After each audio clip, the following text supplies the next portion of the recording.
నా ప్రియుడైన యేసయ్యకు సర్వము ఎరిగిన సర్వేశ్వరునికి సరిహద్దులు లేని పరిశుద్ధునికి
హల్లెలూయా, హల్లెలూయా, హల్లెలూయా, హల్లెలూయా, హల్లెలూయా.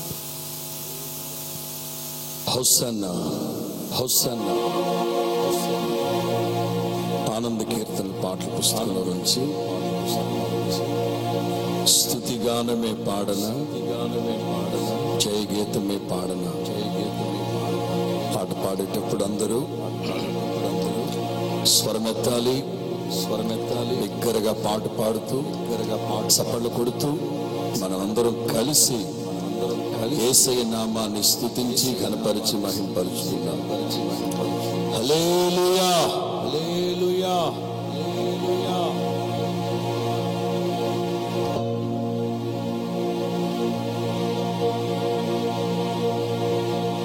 స్తుతిగానమే పాడనా,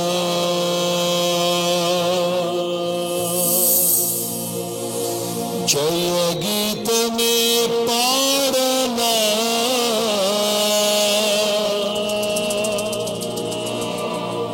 నా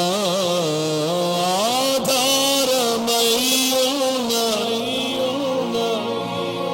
యేసయ్యా.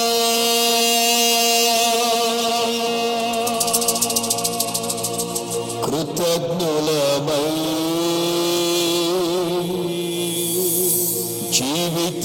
జీవితమంతయు సాక్షినై ఉండును, స్తుతిగానమే పాడనా.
సంతోషంగా ఉత్సాహంగా గంభీరంగా నిండు మనస్సుతో పూర్ణ బలముతో హల్లెలూయా హల్లెలూయా హల్లెలూయా హల్లెలూయా. జీవం గల దేవుని మాటలు మనం వినబోతున్నాం. మన మధ్యలోనికి దైవజనులు పాస్టర్ అబ్రహాం గారు వచ్చినారు. ఈ రాత్రి దైవ సందేశాన్ని మనకు అందించబోతున్నారు. ఆ తదుపరి కూడి వచ్చిన ప్రతి ఒక్కరి కొరకు ప్రార్థన చేస్తారు. ప్రార్థన చేసుకుందాం. వారు కాసేపు స్తుతి ఆరాధన జరిగించిన తర్వాత వర్తమానంలోకి వెళదాం. మన మధ్యలో ఉన్న పాస్టర్ పాలరాజు ప్రార్థన చేస్తారు. ఆ తదుపరి దైవ సందేశంలోకి వెళదాం. దయచేసి అందరూ కళ్ళు స్థలంలో ఉంచండి. ప్రార్థన చేసుకొని దైవ సందేశంలోకి వెళదాం. ప్రార్థన ప్రార్థన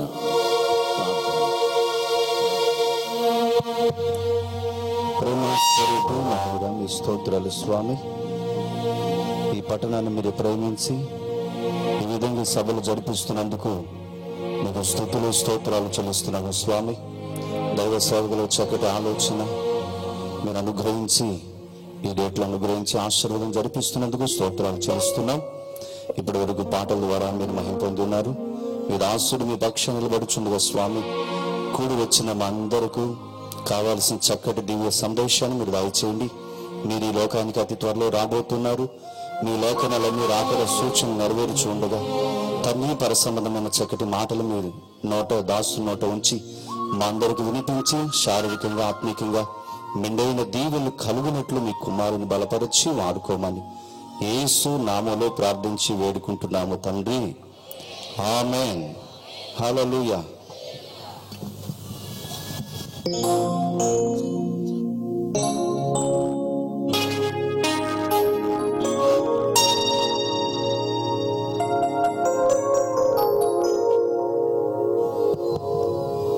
యేసుక్రీస్తు వారి యొక్క ప్రశస్తమైన నామములో ఈ సభల రెండో రాత్రి ఆయన సన్నిధికి కూడి వచ్చిన మీ అందరికీ నా హృదయపూర్వకమైన వందనాలు.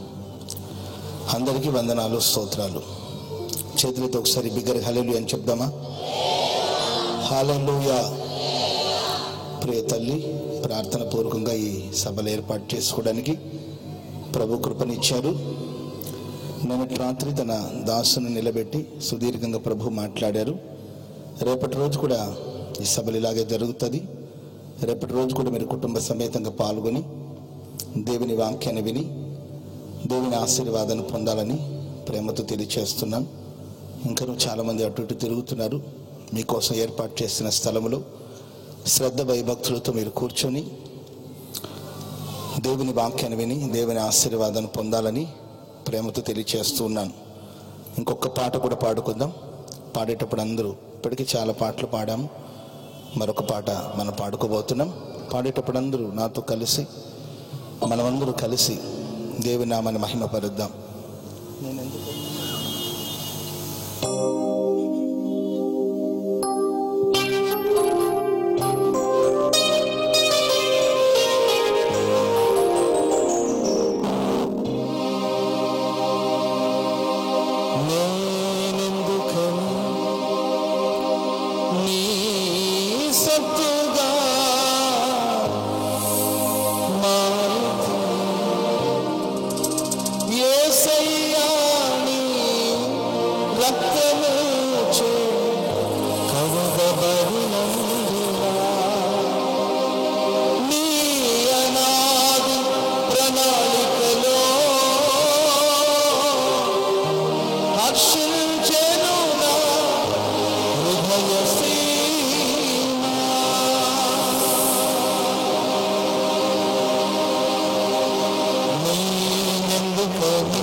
అందరూ చప్పట్లు కొట్టి దేవుని నామమున మహిమపరచండి.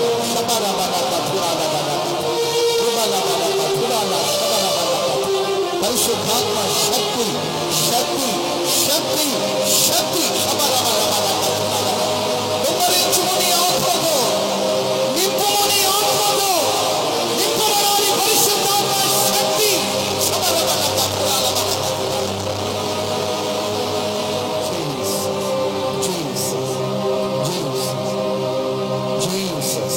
ఆయన మన మధ్యలో సంచరిస్తున్నాడు.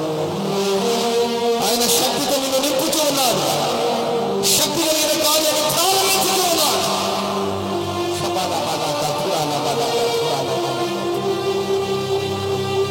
మా తండ్రి మీకే స్తోత్రం చెల్లిస్తున్నాం. ఈ ప్రశస్త రాత్రి మీ సన్నిధిని కనబడే కృపను మీరు అనుగ్రహించినందుకే స్తోత్రం చెల్లిస్తున్నాం. ఈ ఆవరణలో ఈ రాత్రి మీ మాటలు వినడానికి కొరకు కూడి వచ్చిన మీ ప్రజలందరి మీదకి మీ ఆత్మ వర్షం కుమ్మరించబడను గాక, మీ శక్తి కుమ్మరించబడను గాక, ఒక్కొక్కరు మీరు బలవంతులుగా మార్చును గాక. మీ స్తోత్రం చెల్లిస్తున్నాం ప్రభువా. దూరాన సమీపన నిలిచి నీ మాటలు ఆలకించుతున్న మీ ప్రజలందరినీ దర్శించండి. మీరు మీకు హృదయాన్ని తృప్తిపరచమని ప్రార్థిస్తున్నా. సభల రెండో రాత్రి మీ మాటలు ఎందరైతే వింటున్నారో వారందరి హృదయాలను నీ మాటలు క్రియ చేయాలి, పని చేయాలి. ఏ ఒక్కరూ నశించిపోవడం మీకు ఇష్టం లేదు ప్రభా. అంతటా అందరూ మారు మనసు పొందాలని కోరుతున్న దేవుడు రాత్రి ఘనకార్యం చేసి మీ ప్రజల కొరకు మీరు గుప్పిలు విప్పబోతున్నందుకే స్తోత్రం. ఆకాశపు వాక్యకి తెరవబోతున్నందుకే స్తోత్రం. శక్తి కలిగిన కార్యాన్ని ప్రారంభించబోతున్నందుకే స్తోత్రం. సాహస కార్యం చేయగలిగిన దక్షిణ హస్తాన్ని ఈ రాత్రి మీరు చాపబోతున్నందుకే నేను స్తుతిస్తున్నాను. ఉన్నతమైన కార్యాలు చేసి మహిమను పొందమని యేసుక్రీస్తు ప్రశస్తి నామన ప్రార్థించి అడిగి వేడుకుంటున్నాం తండ్రి. ఆమేన్, ఆమేన్.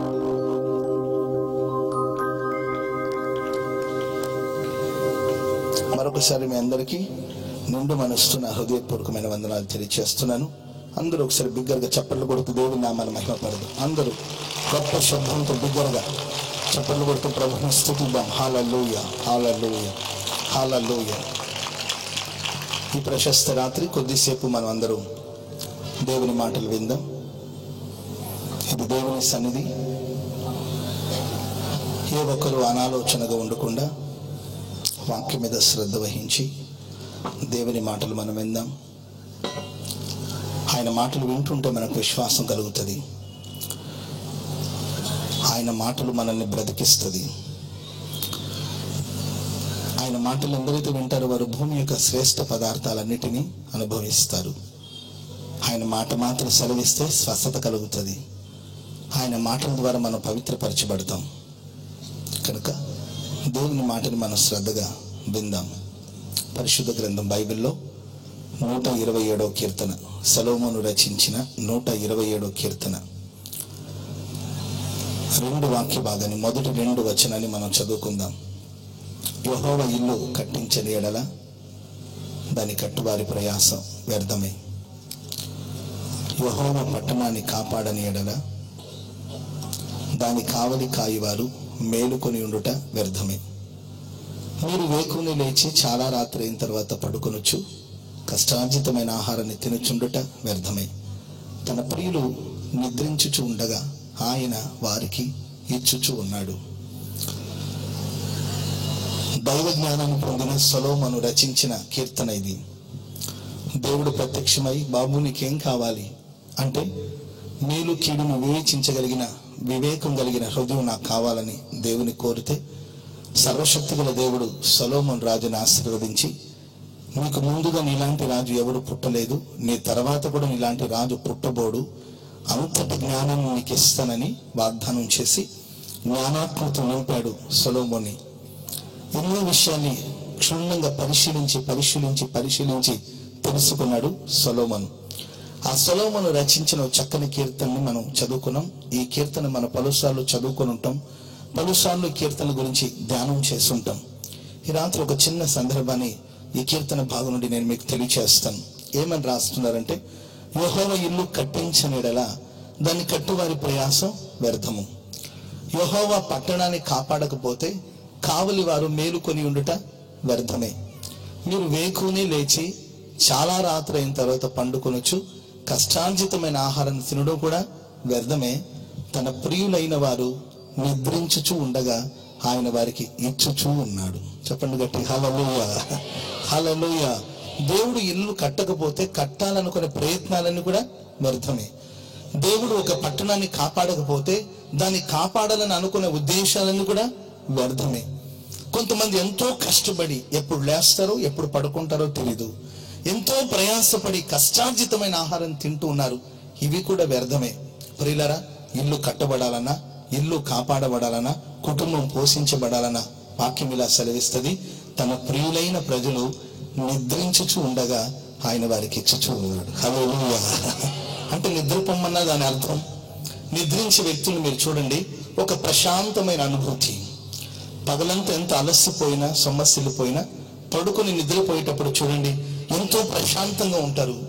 గతాన్ని గురించిన ప్రియుల ఆలోచన ఉండదు, భవిష్యత్తును గురించిన బాధ ఉండదు. ఎప్పుడంటే నిద్రిస్తున్నప్పుడు. మేల్కొని ఉన్నప్పుడు గతాన్ని తలంచుకుని అయ్యో ఇలా జరిగిందే, ఇలా జరగకపోతే బాగుండేది అని ఆలోచించేవాడు. ప్రియులరా, భవిష్యత్తును గురించి మేల్కొన్నప్పుడు భవిష్యత్తు గురించి నేను ఎలా, నా కుటుంబం ఎలా, నా పిల్లలు ఎలా, నా వ్యాపారం ఎలా, నెక్స్ట్ ఏంటి అని పలు విధమైన విషయాలు మన ఆలోచనలకు వస్తూ ఉంటది. కానీ నిద్రావస్థ అనేది అదొక ప్రశాంతమైన అనుభూతి. గతాన్ని తలంచుకొని బాధపడడానికి వీల్లేదు, భవిష్యత్తుల గురించి ఆలోచించి భయపడడానికి వీల్లేదు. అలాంటి స్థితిని నిద్రావస్థ అంటారు. నిద్రించేవాడు చూడండి ఎంతో ప్రశాంతంగా ఉంటారు. సొలొమోను అంటారు, తన ప్రియులైన ప్రజలు ప్రశాంతంగా ఉన్నప్పుడు వారి అవసరాలు గుర్తించిన దేవుడు వారికి కావాల్సిందంత ఇచ్చుచూ ఉన్నాడు. చెప్పలు కూడా దేవుడు నామమున మహిమపడదాం. హల్లెలూయా, హల్లెలూయా. తన ప్రియులు నిద్రించుచుండగా ఆయన వారికి ఇచ్చుచూ ఉన్నాడు. మనం ఆరాధిస్తున్న దేవుడు మనకు అనుగ్రహించే దేవుడు, మనకిచ్చే దేవుడు. ఆకాశ వాకిట్ను విప్పి మనకు దయచేస్తాడు, తన గుప్పిని విప్పి మనకు దయచేస్తాడు. సమస్తాన్ని మనకు దయచేయగలిగిన దేవుడు తన సొంత కుమారుడే మనకి ఇవ్వడానికి కొరకు వెనక్కు తీయక మనందరి నిత్య జీవం కొరకు యేసుక్రీస్తుని మన కొరకు ప్రసాదించిన దేవుడు. ఆ యేసుతో పాటు మనకు సమస్తాన్ని అనుగ్రహించడానికి శక్తి గల దేవుడు. వాక్యం అంటది, ఆయన నిద్రిస్తూ ఉండగా ఇచ్చుచూ ఉన్నాడు. ఒక భక్తుడు ప్రియులారా అలసిపోయి సొమ్మసిల్లిపోయి కృంగిపోయి అనవసరమైన విషయాల గురించి ధ్యానించి బదరి వృక్షం క్రింద కూర్చొని మరణాపేక్ష గల వాడే బ్రతుకుడు కన్నా చనిపోవడం మేలని చెప్పి ఒక అరణ్యమును బదరి వృక్షం కింద బాధపడుతూ దుఃఖిస్తూ అలాగే నిద్రావస్థలోకి వెళ్ళిపోయాడు. వాక్యం మీద సెలవిస్తుంది, నిద్రలేపి తన ప్రియుడిని నిద్రలేపి అతని ఆకలిని గుర్తెరిగి అతనికి ఆహారం ఇచ్చి పోషించి ప్రేమైన వాళ్ళ శక్తికి మించిన ప్రయాణం చేయడానికి కొరకు దేవుడు సహాయం చేసినవాడు. హల్లెలూయా. చెప్పండి గట్టి హల్లెలూయా. ఆ అరణ్యములో అతన్ని పోషించిన దేవుడు, అరణ్య మార్గంలో తను సంరక్షించిన దేవుడు. రేపు తెల్లవారితే కోర్టుకు వెళ్ళాలి, కోర్టులో ఏమని తీర్పు తీరుస్తారో కూడా తెలియదు. ఆ రాత్రి వేళ చెరసాల ఉండి ఒక దైవజనుడు నిద్రావస్థలో నిద్రిస్తూ ఉన్నాడు. తెల్లవారితే ఏం చేస్తారో తెలీదు, ఎలాంటి తీర్పు వస్తుందో తెలీదు, బ్రతుకుతాడో చనిపోతాడో కూడా తెలీదు. భయానకమైన పరిస్థితి. అంతకుముందు ఒక గొప్ప దైవజనుని చంపేశారు కూడా. ప్రియులరా, వీటిని గురించి ఆలోచించలేదు, గతాన్ని గురించి ఆలోచించలేదు, భవిష్యత్తును గురించిన భయం లేదు, ప్రశాంతంగా ఉన్నాడు. ఇశ్రాయేలును కాపాడే దేవుడు కునుకడు, నిద్రపోడు. ఆయన కాపాడకపోతే కాపాడాలనుకునే మన ప్రయత్నాలని వ్యర్థమే. ఆయన కట్టకపోతే కట్టాలనుకునే ఆ ఊహ కూడా వ్యర్థమే. దేవుడు కట్టాలి, దేవుడు కాపాడాలని నమ్మకంతో విశ్వాసంతో చెరసాలలో ప్రియులరా ఎంతో ప్రశాంతంగా నిద్రిస్తున్నాడు దైవజనుడు పేతురు. దేవుని వాక్యం సెలవిస్తుంది, సంఘమంతా అతని గురించి ప్రార్థిస్తుంటే దైవజనుడు నిద్రావస్థలో నిద్రపోతూ ఉన్నాడు. ఒక దేవుని దూత చెరసాల్లోనికి వచ్చి ప్రియులరా నిద్రిస్తున్న పేతును తట్టి లేపాడు. కాళ్ళు చేతులు బంధించబడింది, సంఖ్యలన్నీ కూడా ఊడిపోయింది. ప్రియులరా పేతును తీసుకుని వెళుతుంటే తలుపులన్నీ అవంతట అవే తెరవబడుతుందండి. మార్గాలు సరళం చేసి క్షేమంగా బయటకు తీసుకొచ్చినట్లు బైబిల్ గ్రంథస్థం చేయబడి ఉంది. నువ్వు దేవుని ప్రియుడివే అయితే నీ ప్రవర్తన, నీ పద్ధతి, నీ మాటలు, నీ ఆలోచనలు దేవునికి ప్రీతికరంగా ఉన్నప్పుడు నీ ప్రతి అవసరాలు ప్రభు గుర్తిస్తాడు. మనం దేవునికి ఎలా ప్రీతికరంగా మార్చబడతాం, ఆయనకు ప్రియులుగా ఎలా మార్చబడుతున్నాడు. దానియేలు గురించి రాయబడిన మాట, దానియేలు నువ్వు బహు ప్రియుడవు, అందుకొరకు ఎందుకు నేను పంపబడితిని అంటాడు దూత. ఒక నరమాత్రపు వాడు దేవునికి ప్రియుడిగా మార్చబడడానికి కారణం ఏంటి? ప్రియుడు కాదు కదా, బహు ప్రియుడని సంబోధిస్తున్నాడు దేవుడు. దాని అంతటికి కారణం తన ప్రార్థన జీవితం, తన విశ్వాస జీవితం, తన పవిత్రమైన జీవితం. దేవుని సన్నిధిలో క్రమ ప్రకారంగా ఆయన చేసిన ప్రార్థన, దేవుని సన్నిధిలో ఆయన చేసిన విజ్ఞాపన ప్రార్థన, దేవుని సన్నిధిలో జీవించిన జీవన విధానాన్ని బట్టి దేవునికి ప్రియుడిగా మార్చబడ్డాడు. ప్రియమైన వాళ్ళరా, మరి నీవు ప్రార్థన ద్వారా, పరిశుద్ధత ద్వారా దేవుని సన్నిధిలో దేవునికి ప్రీతికరమైన సేవ చేస్తున్నప్పుడు నీ ప్రతి అవసరాలు గుర్తెరిగిన దేవుడు ఆశ్చర్య రీతిలో తన మహిమైశ్వరుని ప్రతి అక్కర్లు తీర్చి నీకు ఇచ్చుచు ఉన్న దేవుడు. చెప్పలు కూడా దేవుడు నామని మహిమ పడుతుంది గట్టిగా. హల్లెలూయా, హల్లెలూయా. సర్వశక్తి కలిగిన యేసు ప్రభువు చెప్తారు, మీలో భూ సంబంధమైన తల్లిదండ్రులు రొట్టెని అడిగితే రాతిని ఇస్తారా, చేపను అడిగితే పాముని ఇస్తారా? చెడ్డవారైన మనుషులే తమ పిల్లలకి మంచి ఊళ్ళు ఇస్తున్నారు. వాస్తవంగా మనుషులందరూ చెడ్డవాళ్లే. ఎన్నో చెడు ఆలోచనలు, ఎన్నో చెడు మాటలు, ఎన్నో చెడు సంభాషణలు ఉన్నాయి మనుషుల్లో. చెడ్డ మనుషులే తమ పిల్లలకి మంచి జరగాలని కోరుకుంటున్నారు కదా. యేసు ప్రభు అంటాడు, చెడ్డవారైన మీరే మీ పిల్లలకి మంచి జరగాలని కోరుకుంటే పరలోకమందున దేవుడు తన అడుగు వారికి ఎంతో నిశ్చయముగా మంచి ఈవుల్ని ప్రసాదిస్తాడు. హల్లెలూయా. వచ్చిన సందర్భాన్ని మీకు గుర్తు చేస్తాను. ఒక నాన్నగారు ఉన్నారు, ఒక చిన్న చిరుద్యోగి, ఒక చిన్న ఉద్యోగం చేస్తుంటాడు. ఒకే ఒక కుమారుడు, అతను ఇంజనీరింగ్ చదివిస్తూ ఉన్నాడు. ఆ బాబుకి ఏంటంటే, మా నాన్న పిసినారోడు అండి, ఖర్చు పెట్టాలంటే ఓ మహా చాలా పిసినారోడు అండి అనుకుంటుంటాడు. వాళ్ళ అబ్బాయి మనసులో ఉన్న భావన అది. పొద్దాక ఏదో ఒక విషయాన్ని అడుగుతుంటాడు, నాన్నగారు నాకు పలాన్ని కొనిపెట్టండి, పలాన్ని ఇవ్వండి, పలాన్ని చేయండి అంటూ ఉంటాడు. వాళ్ళ నాన్నగారు ప్రతిదాన్ని కూడా నిదానంగా చూద్దాంలేనన్నా చేద్దాంలేనని అంటూ ఉంటాడు వాళ్ళ నాన్నగారు. ప్రియులరా, ఓ రోజు వాళ్ళ నాన్నగారు నాకు ఒక బైక్ కావాలండి, కాలేజీకి వెళ్ళాలంటే ఇబ్బందిగా ఉంటుంది, నాకు ఒక బైక్ కావాలని అడిగాడు. వాళ్ళ నాన్నగారు ఉండి, చూద్దాంలే నాన్న, కొందాంలే, తీసుకుందాంలే అని సున్నితంగా చెప్పాడు. అతను చాలా చాలా విసిగిపోయాడు. ఎప్పుడు అడిగినా ఏదో ఒకటి చెప్తావు నాన్న అని కోప్పడ్డాడు. ఓ రోజు ఎందుకు చాలా విరక్తి కలిగి వాళ్ళ నాన్నగారి మీద గొడవ పెట్టుకున్నాడు. ఎంత అడిగినా అంతే, నీవు నా సమకాలికులందరూ ఎలా ఉన్నారు, నాతో చదివే వాళ్ళందరూ ఎలా ఉన్నారు, అసలు అనవసరంగా నీ కుటుంబంలో పుట్టాను, మీ ఇంట్లో పుట్టాను నేను అని చెప్పి విసుకుంటూ వాళ్ళ నాన్నతో గొడవ పెట్టుకుని ఏం చేశాడు, లోపలికి వెళ్ళి ప్రియులర్ ఇంక ఇల్లు వదిలేసి వెళ్ళిపోదామని డిసైడ్ అయిపోయాడు. ఫ్రెండ్స్తో ఉండి చదువుకుందాం అనుకున్నాడు. సరే ఇంట్లోకి వెళ్ళాడు. ఇక చెప్పబెట్టకుండా పారిపోదామని వెళ్ళి వాళ్ళ నాన్నగారు, మరి బయటకు వెళ్ళి బ్రతకాలంటే డబ్బులు కావాలి కదండి, వెంటనే వెళ్ళి దొంగచాటున వెళ్ళి వాళ్ళ నాన్నగారు పర్సు కొట్టేశాడు. పర్సు కొట్టేసి అడావుడిగా బయటికి, దొంగోడు కదండి, కాస్త కలవరగా బయటకు పరిగెత్తుకొచ్చాడు. పరిగెత్తుకొని రావగానే వాడు షూ వేసుకోబోయి వాళ్ళ నాన్నగారు షూ వేసుకున్నాడు అనమాట. ఆ కంగారులో ఆడు షూ అక్కడ ఉంది, వాళ్ళ నాన్నగారి షూ కూడా అక్కడ ఉంది. వాడు షూలు అనుకోండి, వాడు బూట్లు అనుకోండి, వాళ్ళ నాన్నగారు షూ వేసుకొని బయటకు పరిగెత్తాడండి. బయట పరిగెత్తుంటే 4 అడుగు బయటకు వెళ్ళిన తర్వాత ప్రియులరా, ఆ షూలో నుండి రాళ్ళు గుచ్చుకుంటుంది వాడి కాళ్ళకి. ఆ షూ బాగా అరిగిపోయి, ఆ బూట్లు బాగా అరిగిపోయి రాళ్ళు గుచ్చుకుంటుంది ఆయన పాదాలకి. అప్పుడు ఆయన అనుకుంటాడు, మా నాన్న ఎంత పిసినారుడు, కనీసం ఒక మంచి షూ అయినా కొనలేడా, ఇలాంటి షూ వేసుకొని తిరుగుతున్నాడే అని చిరాకు పడుతూ కొంత దూరం వెళ్ళిన తర్వాత ఎంత దాచాడో ముసలి మొహం అని పర్స్ ఓపెన్ చేశాడు. పర్స్ ఓపెన్ చేసి చూస్తే దానిలో డబ్బులు లేవు. కానీ ప్రియులరా, ఈ కుమారుడు కోసం చేసిన అప్పు కడుతున్నాడు కదండి, ఆ కాగితాలన్నీ దాంట్లో ఉన్నాయి. ఒక పేపర్ ఉందండి, ఒక లెటర్ ఉంది. ఆ లెటర్లో వాళ్ళ నాన్నగారు ఉద్యోగం చేసే కంపెనీ వాళ్ళు ఒక లెటర్ రాస్తారు. ఏం బాబు, నువ్వు కనీసం మంచి షూ కూడా వేసుకో రావట్లేదు, నీవు ఇలా మా కంపెనీకి వస్తే మా కంపెనీకి చెడ్డ పేరు వస్తుంది, ఇలాంటి బూట్లు వేసుకొస్తున్నావు, ఈసారి వచ్చినప్పుడు మంచి షూ వేసుకొస్తేనే లోపలికి రానిస్తాము అని చెప్పి ఒక లెటర్ ఇచ్చారండి ఆయనకి. ఆ లెటర్ దాంట్లో దాన్ని చూసి చదువుకున్నాడు. అరే, మా నాన్నకు మంచి షూ కూడా లేదే, ఎందుకు కొనలేదు మా నాన్నగారు. తర్వాత ఇంకొక పేపర్ తీసి చూశారండి. ఆ పేపర్లో వాడి ఇంజనీరింగ్ సీట్ కోసం వాళ్ళ నాన్నగారు అప్పు చేసి డబ్బులు కట్టారు కదండి, దానికోసం వడ్డీ కడతా ఉన్నాడు. ఆ స్లిప్లు కూడా దాంట్లోనే ఉన్నాయి. ఓహో, మా నాన్నగారు అప్పు చేసి నాకు ఫీజు కట్టాడా అని ఆలోచిస్తున్నాడు. ఆ తర్వాత వాడికి ఇంతకు ముందు ల్యాప్టాప్ కావాలంటే దాన్ని కూడా అప్పు చేసి కొనిపెట్టాడు, దాని డబ్బులు కూడా కడుతున్నాడు, దాని రిసిప్ట్లు కూడా దాంట్లోనే ఉన్నాయి, ఆ స్లిప్స్ కూడా దాంట్లోనే ఉన్నాయి. చదువు ప్రారంభించాడు అండి. మనసంతా ఒకలాగా మారిపోయింది. మా నాన్నగారు ఇంత కష్టపడుతున్నాడా, మా నాన్నగారు ఇంత ప్రయాసపడుతున్నాడా, ఇంత కష్టపడి నన్ను చదివిస్తున్నారా అని చెప్పి ఆలోచిస్తూ మనసంతా ఒకలాగా మారిపోయిందండి. సర్లే దిగులుగా తన ఇంటికి రావడం ప్రారంభించాడు.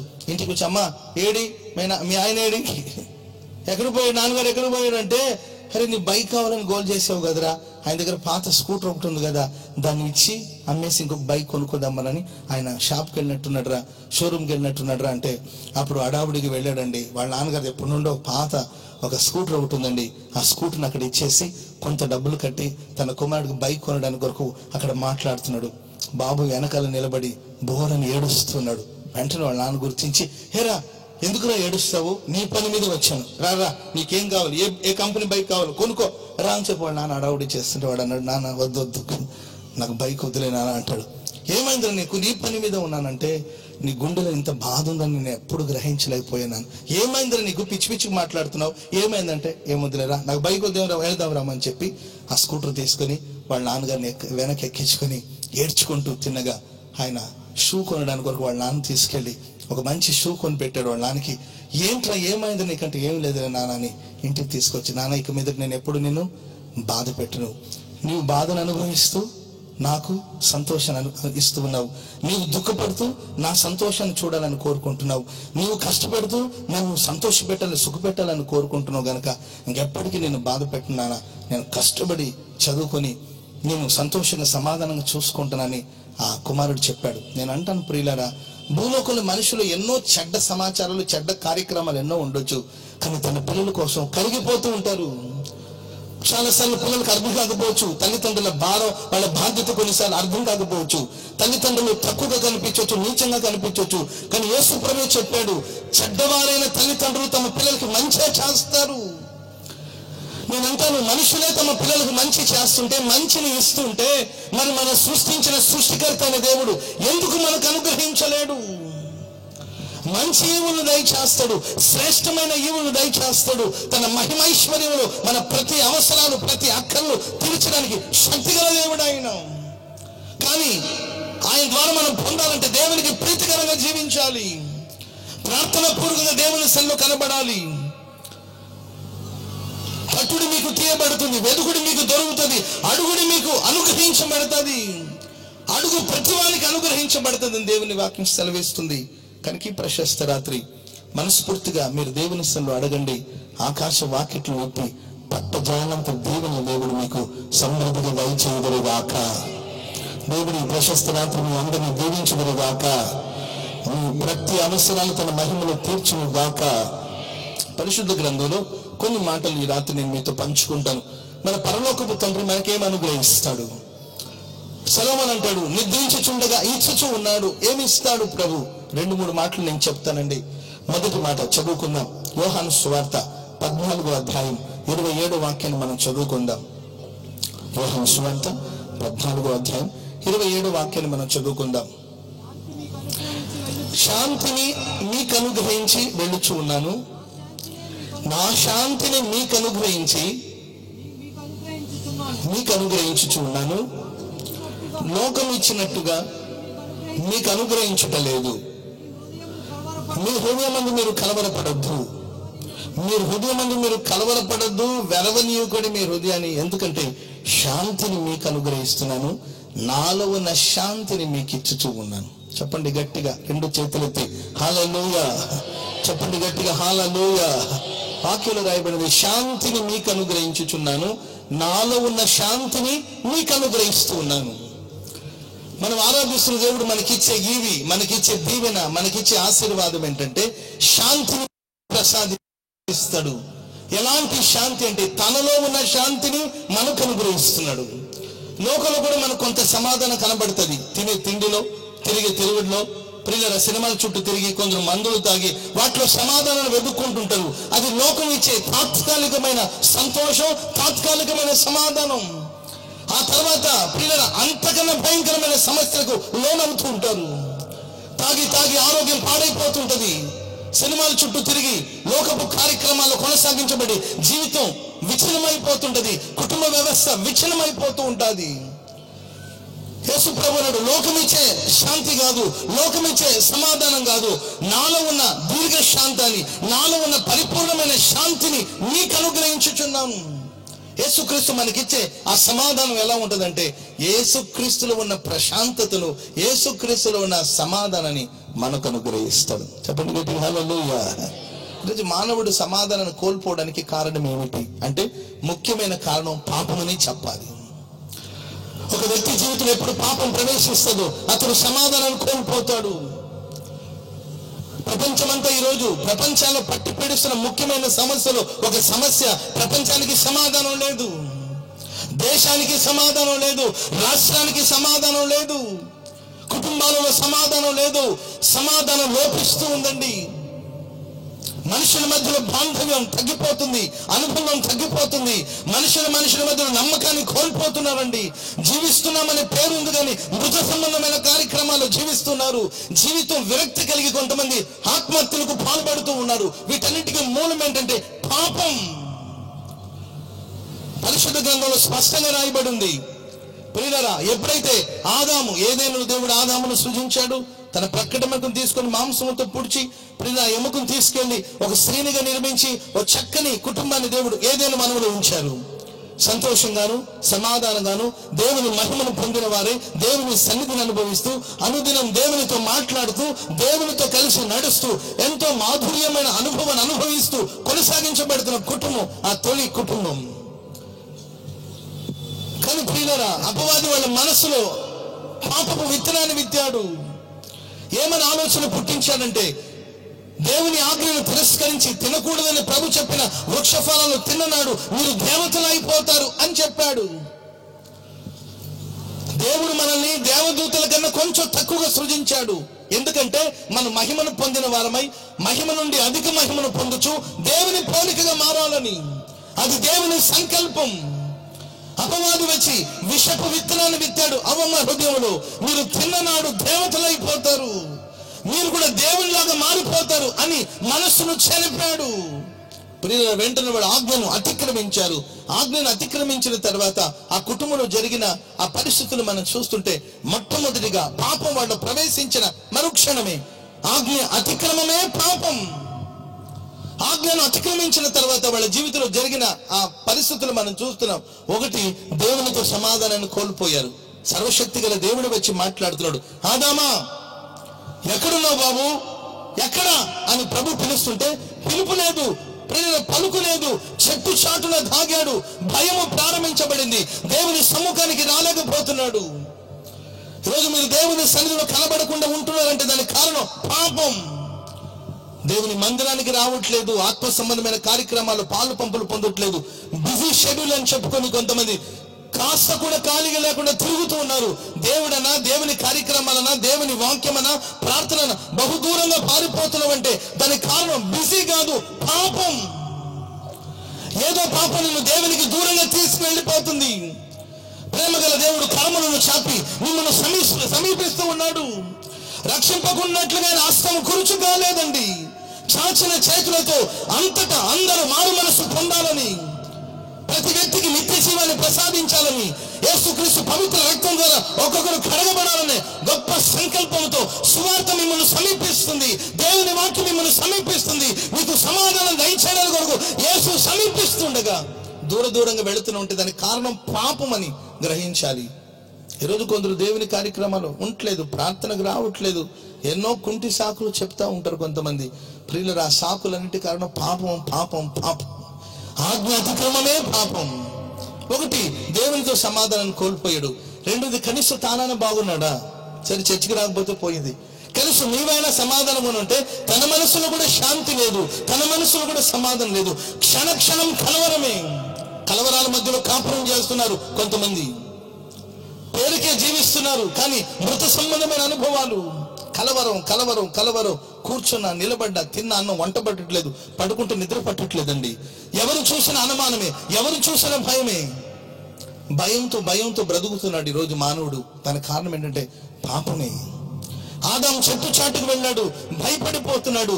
ఎప్పుడు దేవుడు వచ్చినప్పుడు ఆయన సన్నిధిలో కనబడే ఆదాము ఇప్పుడు భయంతో వెళ్లి చెట్టు చాటు కూర్చుని సొంత ప్రయత్నాల ద్వారా తన పాపానికి పరిష్కారం కలుగు చేసుకోవడానికి కొరకు ప్రయత్నాలు చేస్తా ఉన్నాడు ఆదాము. చాలా మంది జీవితాన్ని చూస్తే మానసిక ప్రశాంతత లేదండి. ఆస్తులున్నాయి, డబ్బులున్నాయి, పేరు ప్రఖ్యాతులున్నాయి, గొప్పవాళ్ళని పేరుందండి, ఊరంతా ఊరేగుతున్నారు కానీ మనసులో నెమ్మది లేదు. పైకి సంతోషంగా ఉన్నట్లు కనబడుతున్నా కానీ లోపల సంతోషం లేదు.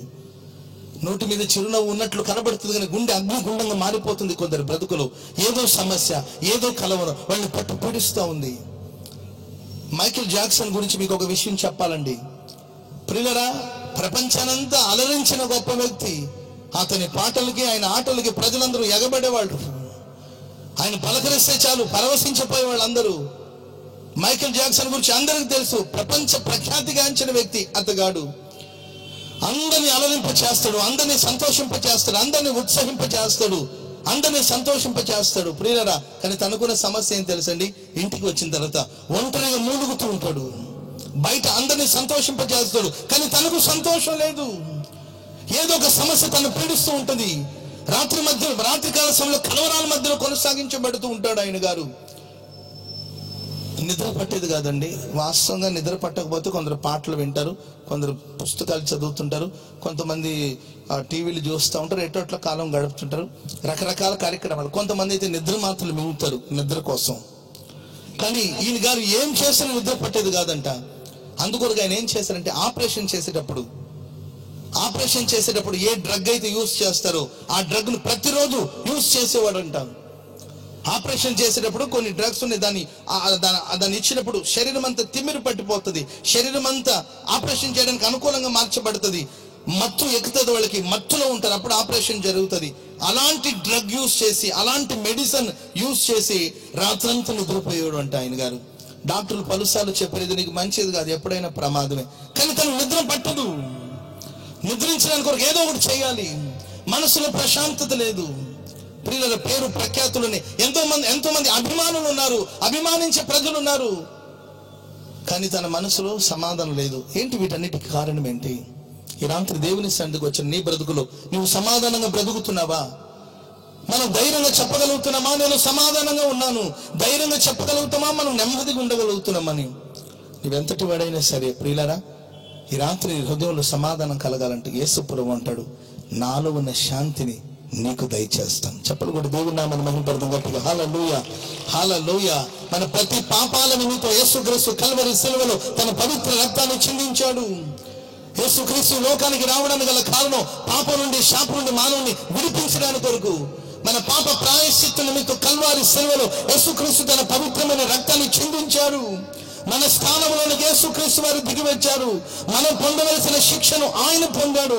మనం పొందవలసిన మరణాన్ని ఆయన అనుభవించి మనకు జీవాన్ని ప్రసాదించి మన పాపాలన్నింటినీ క్షమించి మన మనసుకు నెమ్మదినిచ్చాడు.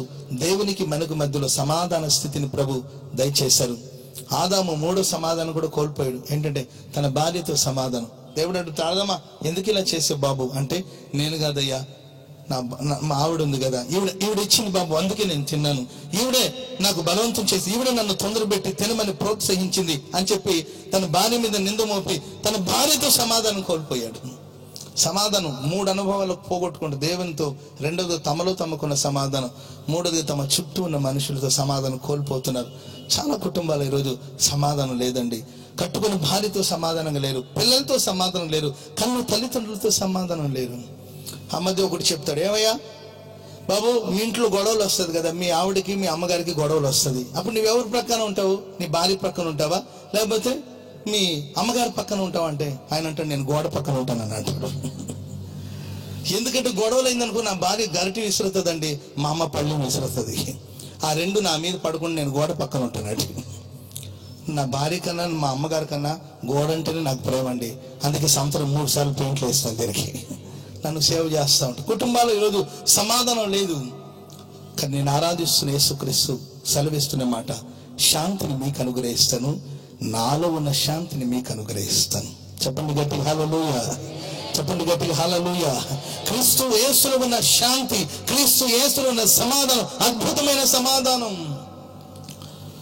యేసుక్రీస్తు ద్వారా ఎవరైతే సమాధానాన్ని పొందుతారో, యేసుక్రీస్తు ద్వారా ఎవరైతే నెమ్మదిని పొందుతారో వాళ్ళ జీవితం అమోఘం, అపారం, ఆశీర్వాదకరంగా ఉంటుంది. మీరు చూడండి, యేసుతో ఉన్నవాళ్ళే యేసు ప్రభుని పట్టించారు. ఆ సమయం కూడా తన సమాధానం కోల్పోలేదు యేసు ప్రభు. చెలికాడ ముద్దు పెట్టి మనుష్య కుమారుని అప్పచెప్తున్నావా? ఎవరు చెప్పగలుగుతారండి? ప్రక్కన ఉండి గొయ్యి తీస్తున్నాడు, ప్రక్కన ఉండి మోసం చేస్తాడు, ప్రక్కన ఉండి యేసు ప్రభుని అమ్మకానికి పెట్టాడు. ఎంత బాధండి. ఎవడో మాట్లాడితే భరించవచ్చు, నమ్మిన వాళ్ళే మోసం చేస్తే, ఎవరో పరాయోడు మాట్లాడితే పర్వాలేదు, ప్రక్కన ఉన్నవాడు భళ్ళం పొడిస్తే ఎలా ఉంటుంది ఆ ఫీల్ ఒకసారి మీరు ఆలోచించాలి. కానీ అలాంటి పరిస్థితులు కూడా తన సమాధానాన్ని కోల్పోలేదు యేసు ప్రభు. చెలికాడ ముద్దు పెట్టి మనిషి కుమారుని అప్పచెప్పేవా అని మాట్లాడాడు తప్ప వాడిని దూషించడం కానీ, వాడిని శపించడం కానీ, వాడు పాడైపోవాలని ఏమాత్రం ఆయన నోట కాని మాటలు రాలేదండి. అది క్రీస్తు యేసులో ఉన్న సమాధానం.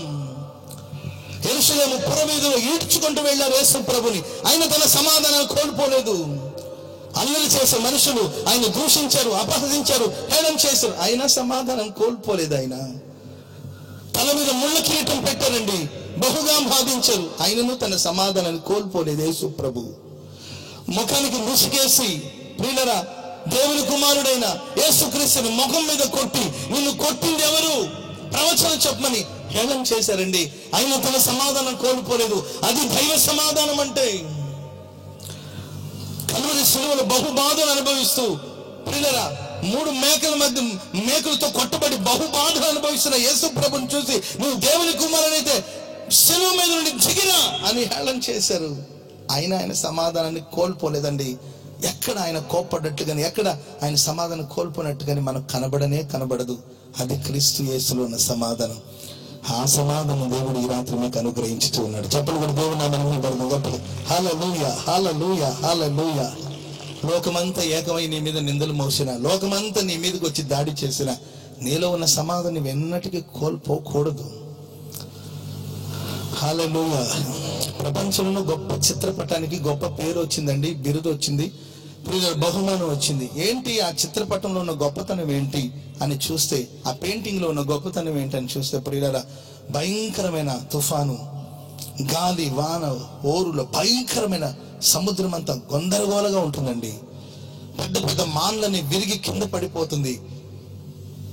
అడవి మృగాలన్నీ కూడా గల్లంత అయిపోయింది, గందరగోళంగా ఉంది ఆ చిత్రపటంలో. ప్రియులారా, ఆ చిత్రంలో ఆ చక్కగా దాన్ని రాశారండి, ఎంతో చక్కగా పెయింట్ చేశారు దాన్ని. ఏముందిరా బాబు దీనికి ఇంత గొప్ప బహుమానం రావడానికి ఏంటి, అంత అలజడిగా ఉంది, ఇంత కోలాహలంగా ఉంది, మరి దీనికి ఇంత బహుమానం రావడానికి ఏంటని అందరూ అడిగితే ప్రియులారా, దాంట్లో ఇంకొక అద్భుతం ఉంది. అలాంటి గందరగోళ వాతావరణంలో ఒక బండ ఉందండి. ఆ బండలో ఒక చిన్న సందు ఉంది, బండ సందు.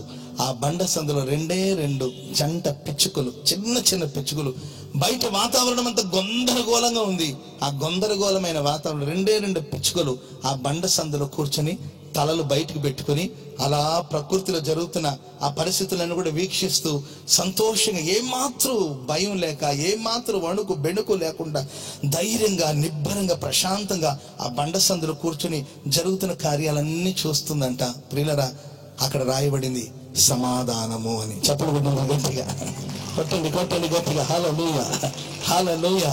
ప్రపంచమంతా తలక్రిందులైపోయినా క్రీస్తు సమాధానం పొందినవాడు నెమ్మదిగా ఉంటాడు. చూడండి, ప్రకృతి ఎంత వికృతంగా మారిపోయినా ఆ 2 పిచ్చుకలకు ఒక నమ్మకం, నేను బండ సందులో ఉన్నాను. ప్రకృతి ఎంత వికృతంగా మారినా నాకు ఒక ఆశ్రయం ఉంది, నాకు ఒక బండ ఉంది. ఆ బండ చాటులో నేను నెమ్మదిగా ఉంటాను, ఆ బండ సందులో నేను నెమ్మదిగా ఉంటాను, సురక్షితంగా ఉంటానని నమ్మకం ఆ పక్షులకి. అదే సమాధానం అంటే. పక్కింటమ్మ ఊరి పోసుకుని తెచ్చిందంట, ఈరోజు నిద్రపట్టట్లా. ఆమె చేస్తే నీకేమైందమ్మా అంటే, అదేనంటూ పాస్టర్ గారు నాకు అర్థం కావట్లేదండి, ఒట్టి తాడే కనబడుతుందండి, నాకు ఫ్యానే కనబడుతుంది, ఫ్యాన్కు తాడే కనబడుతుందండి, పడుకున్న అదేనండి, నిద్ర లేచిన అదేనండి, అర్థం కావట్లేదండి పాస్టర్ గారు. ఆమె పక్కింటి ఆమె చేస్తే ఈమెకి నెమ్మది లేదు. భక్తుడు అంటాడు, 10,000 మంది దండెత్తి వచ్చి నా చుట్టూ మోహరించినను నేను భయపడను, నేను నెమ్మదిగా పడుకొని నిద్రపోతాను, నా దేవుడు నన్ను సురక్షితంగా కాపాడుతాడు. అదండి దైవ సమాధానం. ఎవరికో సమస్య వస్తే వీళ్ళు భయపడిపోతుంటారు. ప్రేమైన వర్లరా, ఈ ప్రశస్త రాత్రి ఇక్కడ కూడి వచ్చిన మీ అందరి బ్రతుకులో క్రీస్తు యేసులో ఉన్న అదే శాంతి, అదే సమాధానాన్ని ఈ రాత్రి మీకు అనుగ్రహించబోతున్నారు. మీరు సమాధానంతో ఇక్కడ నుండి తిరిగి వెళ్ళబోతున్నారు. ఆమేన్ చెప్పండి. సమాధానంతో దేవుడు మిమ్మల్ని నడిపించుదురుగాక, సమాధానంతో మిమ్మల్ని నింపుదురుగాక, సమాధానం మీ హృదయాన్ని పరిపాలన చేయునుగాక. ఆమేన్, హల్లెలూయా. ఒకటి, క్రీస్తు యేసులో ఉన్న శాంతిని మనం పొందుతాం. 2వ మాట కూడా చెప్తాను. చదవండి, యోహాను సువార్త 17వ అధ్యాయం 14వ వాక్యాన్ని మనం చదువుకుందాం. యోహాను సువార్త 17వ అధ్యాయం 14వ వాక్యం చదువుకుందాం. ఎవరిని చదవండి? వారికి నేను నీ వాక్యమును ఇచ్చి ఉన్నాను. యేసు ప్రభు చేసిన ప్రార్థన ఇది. తండ్రితో మనవి చేస్తున్నారు. వారికి, ఎవరికంటే తను వెంబడిస్తున్న ప్రజలకి, తన ప్రియులైన ప్రజలకి, వారికి నీ వాక్యమును ఇచ్చి ఉన్నాను. మనం ఆరాధిస్తున్న యేసు ప్రభు తన వాక్యాన్ని మనకిచ్చి ఉన్నాడు. వారికి నీ వాక్యమును ఇచ్చి ఉన్నాను అని ప్రార్థిస్తూ ఉన్నాడు. ఒకటి, తన శాంతిని మనకిస్తాడు. రెండవదిగా తన వాక్కును, మన నోరు మనం బాగుగా తెరిచినప్పుడు తన వాక్కులతో దేవుడు మన నోరు నింపుతాడు. హల్లెలూయా, చెప్పండి గట్టి హల్లెలూయా. మన నోరు దేవుని మాటలతో నింపబడాలి. దేవుడు తన వాక్కును మనకిచ్చాడు. దేవుని వాక్కులకున్న ప్రత్యేకత ఏం తెలుసండి? ఆకాశం కలుగునుగా కానీ అన్నాడు, ఆకాశం కలిగింది. భూమి కలుగునుగా కంటే భూమి కలిగింది. అంటే దేవుని మాటలు సృష్టించే మాటలు. ఆయన సృష్టిస్తాడు, మాట మాత్రం సెలవిస్తే సృష్టి జరిగింది. ఆయన అంటాడు, ఆ సృష్టించిన వాక్కులను దేవుడు మనకు దయచేస్తాడు. హల్లెలూయా. మనం సృష్టించాలన్నా సృష్టించదు. ఎందుకంటే ఆ వాక్కును దేవుడు మనకి ఇచ్చాడు. లోకస్తులకి ఈ విషయాలు అర్థం కాకపోవచ్చు. నమ్మిన వాడు స్వతంత్రించుకుంటారు ఈ ఆశీర్వాదాన్ని. వారికి నేను నీ వాక్కులు ఇచ్చున్నాను, వారికి నేను నీ మాటలు ఇచ్చున్నాను. ఆది యందు వాక్యం ఉండెను, వాక్యం దేవుని యొద్ద ఉండెను, వాక్యమే దేవుడై ఉండెను. దేవుడు అంటే ఒక శబ్దం. ఆ శబ్దంతోనే ఈ సృష్టి సృజించబడింది. ఒకటి సృష్టించే వాక్యం, రెండవదిగా ఆయన మాటలు స్వస్థపరుస్తుంది. మీరు చూడండి, ఎవరికి బాగలేదు, యేసు ప్రభు దగ్గరికి వచ్చారు. అయ్యా ఒకసారి మా ఇంటికి వచ్చి ప్రార్థన చేయండి, శతాధిపతి దాసుడికి స్వస్థత లేదు, రమ్మంటే వద్దామని బయలుదేరాడు యేసు ప్రభు. వెంటనే శతాధిపతి కబరు పెట్టాడు. ఏమంటే, అయ్యా అంత రిస్క్ వద్దు బాబు, అంత దూరం నీవు రావాల్సిన అవసరం లేదు, ఒక మాట మాత్రం సెలవిస్తే చాలు, నా దాసుడు బాగుపడతాడు. హల్లెలూయా. అదే నమ్మకం. యేసు ప్రభు అక్కడి నుండి శాసించాడు, అక్కడి నుండి స్వస్థత కలుగునుగాక అన్నాడు. అంతేనండి, పడక మీద ఉండి అనారోగ్యంతో బాధించబడుతున్న వ్యక్తి వెనువెంటనే స్వస్థతను పొందాడు. అంటే దేవుని మాటలో స్వస్థత ఉంది. 38 సంవత్సరాల నుండి బహుబాధను అనుభవిస్తున్న వ్యక్తి దగ్గరికి వెళ్ళి, బాబు స్వస్థత పొందాలని కోరుకుంటున్నావా? కోరుకుంటున్నాను, వీలు కలగట్లేదు, లేచి నడవమని ప్రభు సెలవిస్తే, ప్రియులరా 38 సంవత్సరాల నుండి పడిన స్థితిలో ఉన్న వ్యక్తి లేచి తన పరిపెత్తుకు నడవడం ప్రారంభించాడు. యేసు ప్రభు మాటలో స్వస్థత ఉంది. హల్లెలూయా. ఇప్పుడు ప్రభు ఆ మాటల్ని తన ప్రియులైన ప్రజలకి, తన ప్రజలైన వారికి తన వాక్కును దేవుడు దయచేశాడు. కనుక మనం నోరు తెరిచి దేవుని మాటలే ఉచ్చరించాలి. సృష్టి కలగాలని నువ్వు నోరార పలికేవనుకో, సృజించబడుతుంది. హల్లెలూయా. స్వస్థత కలగాలని నోరార నువ్వు పలికేవనుకోండి, దేవుడు స్వస్థపరుస్తాడు. తన వాక్కులు దేవుడు మనకిచ్చాడు. ఆమేన్. చెప్పండి గట్టిగా ఆమేన్. హల్లెలూయా, హల్లెలూయా. ఒక దైవజనుడు ఈ సందర్భాన్ని ఇలా వివరిస్తాడండి. భక్తుడైన ఏలియా ఒకరోజు ఆకాశం వైపు చూసి ఆకాశాన్ని, మేఘాన్ని శాసించాడంట. ఇదిగో ఇక మీదట భూమి మీద మంచు గాని వర్షం గాని కురవడానికి వీలు లేదు అని దేవుని సన్నిధిలో నిలిచి శాసించాడు భక్తుడైన ఏలియా. ఆ దైవజనుడు ఇలా రాస్తాడండి ఆ మాటలని. మేఘాలన్నీ కూడా ఒక కాన్ఫరెన్స్ పెట్టుకుంది అనుకునే అంట, ఈయన ఎవరా బాబు, ఎవరైనా ఆఫ్టర్ ఒక మానవ మాత్రపోడు, భూమి మీద ఉన్న వ్యక్తి, మనం ఆకాశంలో ఉన్నాం, మనల్ని శాసించడం ఏంటి?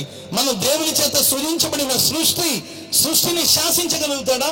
కురవద్దని చెప్పడానికి ఆయన ఎవరు? ఆయనకి ఎవరు అధికారం ఇచ్చారు అని మేఘాలు మాట్లాడుకుంటూ ఉంటా.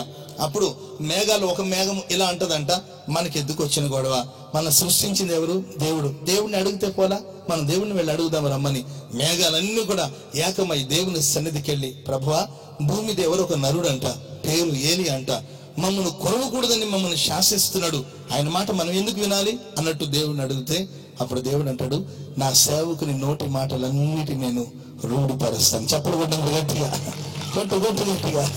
ఆయన కురవమంటే కురవాలి, ఆయన ఆగమంటే ఆగాలి. దేవుని సేవకుని నోట ఉన్న మాటకి అంత శక్తి ఉందండి. ప్రియులారా, మనమందరం దేవుని ప్రజలం.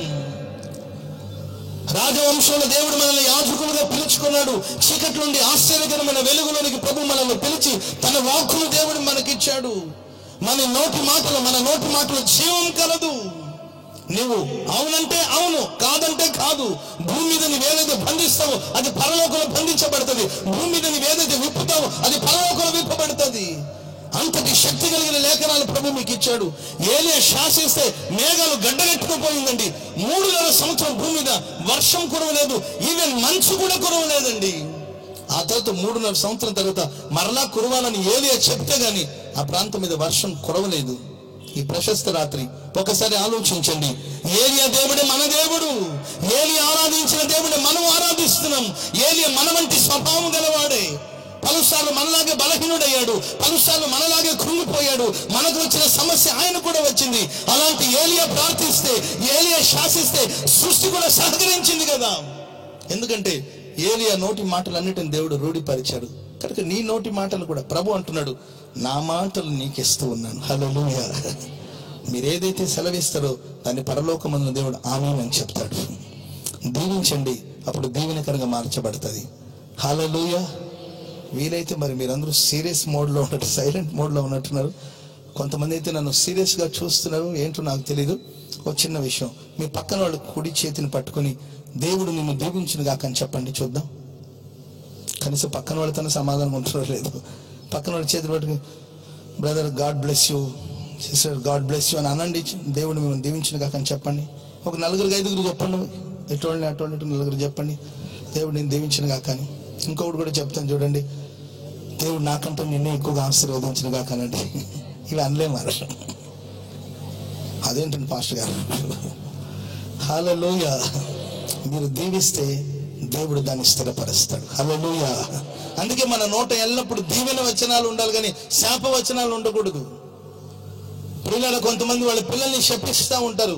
ఏదో కోపం ఉంటుంది. కోపం లేని దేవుడు చెప్పండి. కోపం వచ్చినంత మాత్రానికి శపించేయడమేనా పిల్లల్ని? కుటుంబ వ్యవస్థ ఎందుకు విచ్ఛిన్నమైపోతుంది? కుటుంబం ఎందుకు పాడైపోతుంటే శాపవచనాలు. నీ యజమానుడు బయటకు వెళ్తున్నప్పుడు ఎదురుగా వెళ్ళి, ఏమంటే ఎక్కడికి వెళ్తున్నారు, ఎప్పుడు వస్తారు, ఇవన్నీ వద్దు.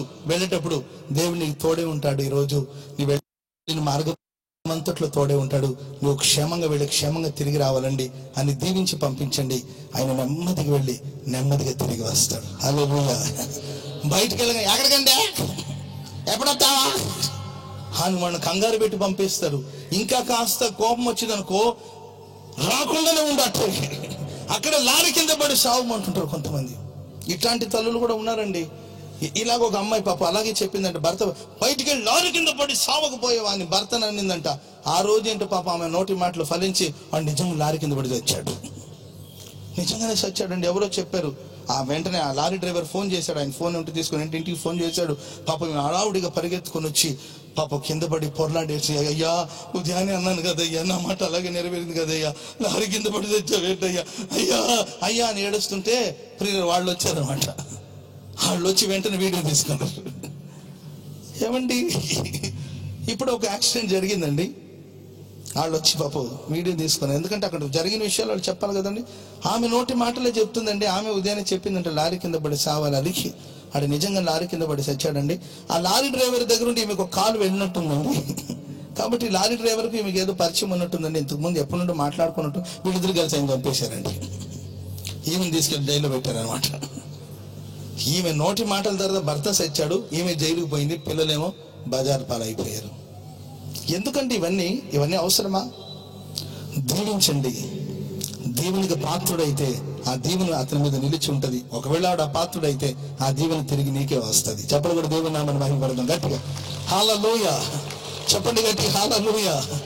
ఇంకొంతమంది ఉంటారండి, పిల్లల్ని చూసి కుక్క గాడిద, మరి రాజమండ్రిలో అటు అంటారో లేదో నాకు తెలియదు కానీ కొన్ని చోట్ల పిలుస్తుంటారు. పిల్లలు ఒరే గాడిద, ఓ అడ్డగాడిద, నిలువు గాడిద, ఒరే దున్నపోత అంటుంటారు. వాడు దున్నపోత అయితే ఈ ఆంటీ గారు ఏమైనట్టు, అంతే కదండి. దున్నపోతాను కానీ దున్నపోత అయితే ఏమేమైనట్టండి, వీళ్ళు ఆయన ఏమైనట్టండి. ఒక ఇంటికి వెళ్ళి పిల్లల కాలింగ్ బెల్ నొక్కితే లోపల నుండి ఈ సౌండ్, ఒరే దున్నపోత లోపలికి రా అంటుంది. నేను కొంచెం హెవీగా ఉంటాను, ఒప్పుకోవాల్సిందే. మరి దున్నపోతలాగా ఉండను కదా. మరి ఈమె ఎవరండి, మరి నన్ను దున్నపోత అని పిలుస్తుందని. నేను మళ్ళా నిన్నే మర్యాద లోపలికి వస్తే మంచిది, లేకపోతే మర్యాద దున్నపోత రా లోపలికి అంటే ఇంకా లేట్ అయితే ఇంకేమంటుందని లోపలికి వెళ్ళాము. ప్రైజ్ లాడండి ఆంటీ గారు, ప్రైజ్ లాడ్ అనేసరికి ఫాస్ట్ గారు అండి మీరా అండి. అది మరి ఎవరు అనుకున్నామమ్మా అంటే మా అబ్బాయి అనుకున్నా. వాళ్ళ అబ్బాయి దున్నిపోతుంటాం. మేమిద్దరు మాట్లాడుతుంటామండి. అంతలోపల అన్నింటిలో కుక్కోదండి. కుక్క వచ్చి మీదకి వచ్చేస్తుంటే నేను భయపడిపోతుంటే వెంటనే వాళ్ళ అమ్మాయి ఏమని తెలుసండి, ఆ కుక్కను చూసి జాయ్ జాయ్ జాయ్ ఆగు జాయ్ అంటారు. ఏది కుక్కను పెట్టుకోండి. మన పాస్టర్ గారు జాయ్, పాస్టర్ గారికి వందనాలు కుక్కతో నాకు వందనాలు చెప్పేస్తుంది. చూడండి మా పరిస్థితి ఎలా ఉంది. అమ్మ ఏంటమ్మా దీని పేరు అంటే, దీని పేరు కుక్క అండి, దీనికి ఒక చెల్లి కూడా ఉంటుందండి, అది మా చెల్లెలు ఇంట్లో ఉంది, దాని పేరు జ్యోతి అండి. ఇదేమో జాయ్ అంట, అది జ్యోతి అంట, వాళ్ళిద్దరు అక్క చెల్లెలు అంట, వాళ్ళిద్దరిని పెంచుతుంది అనమాట ఈ తల్లి. కొడుకునేమో దున్నపోతాని అడ్డుగాడి దాన్ని పిలుస్తుంది. పిల్లల కుక్కల్ని నక్కల్ని పిల్లలుగా ఏమో పేర్లు పెట్టి మంచి మంచి పేర్లు. నీ పిల్లలు నువ్వు అలా పిలుస్తున్న పిల్లలు మేబీ అలాగే మారిపోవచ్చు. దీవించండి, అప్పుడు దీవెనకరంగా మార్చబడుతుంది. హల్లెలూయా. ఎందుకంటే మన నోట ఉండేది దేవుని మాట. ఆ వాక్కును దేవుడు మనకిచ్చాడు, మన నోట తన వాక్కును ఉంచాడు ప్రభు. యేసన్న గారు ఒక విషయం చెప్తుంటారు, వారి అనుభవాలు ఇలా చెప్తా ఉంటారు. ఒక రోజు ఒక తల్లి యేసన్న గారి దగ్గరికి వచ్చిందంటే ప్రార్థన చేయించుకోవడానికి. వస్తే ఒక తల్లి వచ్చింది, వాళ్ళ అబ్బాయి తప్పిపోయాడు, చాలా రోజులైంది. వెతికి వెతికి వేసరిపోయింది, విసిగిపోయింది ఆ తల్లి. ఎవరో చెప్పారు, యేసన్న గారి దగ్గరికి వెళ్ళి ప్రార్థన చేయించుకోమ్మా, ఆయన గారు ప్రార్థన చేస్తే అద్భుతాలు జరుగుతాయి అని అంటే ఆ తల్లి వచ్చింది యేసన్న గారి దగ్గరికి. వస్తే యేసన్న గారు ప్రార్థన చేశారు, చెప్పింది, మ్యాటర్ అంతా చెప్పింది. పాస్టర్ గారండి, యేసన్న గారండి, మా అబ్బాయి తప్పిపోయి చాలా రోజులైందండి, ఎక్కడున్నాడో తెలీదు, వెతికి వెతికి వేసారిపోయిన, పోలీస్ స్టేషన్లో కంప్లైంట్ ఇచ్చాం, ఎక్కడ ఆచూకీ కూడా దొరకట్లేదు, చిన్న ప్రార్థన చేయండి బాబు అని అంటే యేసన్న గారు భారంతో ప్రార్థన చేశారు. ప్రభు ఎక్కడున్నా వచ్చేటట్లు కార్యం చేయి, యేసునామని అడుగుతున్నాను తండ్రి అని. సరే మా వస్తాడు, వెళ్ళమన్నాడు. మరలా ఆ తల్లి ఈటి తిరిగి వచ్చింది అనమాట.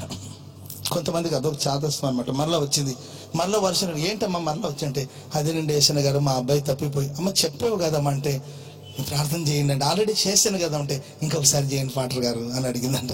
ఫోన్లు పాప పిచ్చి ఆమె, కొత్త ఆమెలాగా ఉందని. ప్రేమ గల తండ్రి, రెండోసారి వచ్చిందయ్యా, నాకు ఓపిక లేకపోయినా మరి తప్పదు నాయన, జ్ఞాపకం చేసుకుని ఎక్కడున్నా క్షేమంగా తీసుకొని ఆయన యేసునామని అడుగుతున్న తండ్రి వెళ్ళమన్నాడు. మరలా మూడోసారి వచ్చింది అనమాట. ఏమ్మా 2 సార్లు ప్రార్థన, ముచ్చటగా 3ఓసారి కూడా చేసేయండి అనేదంట.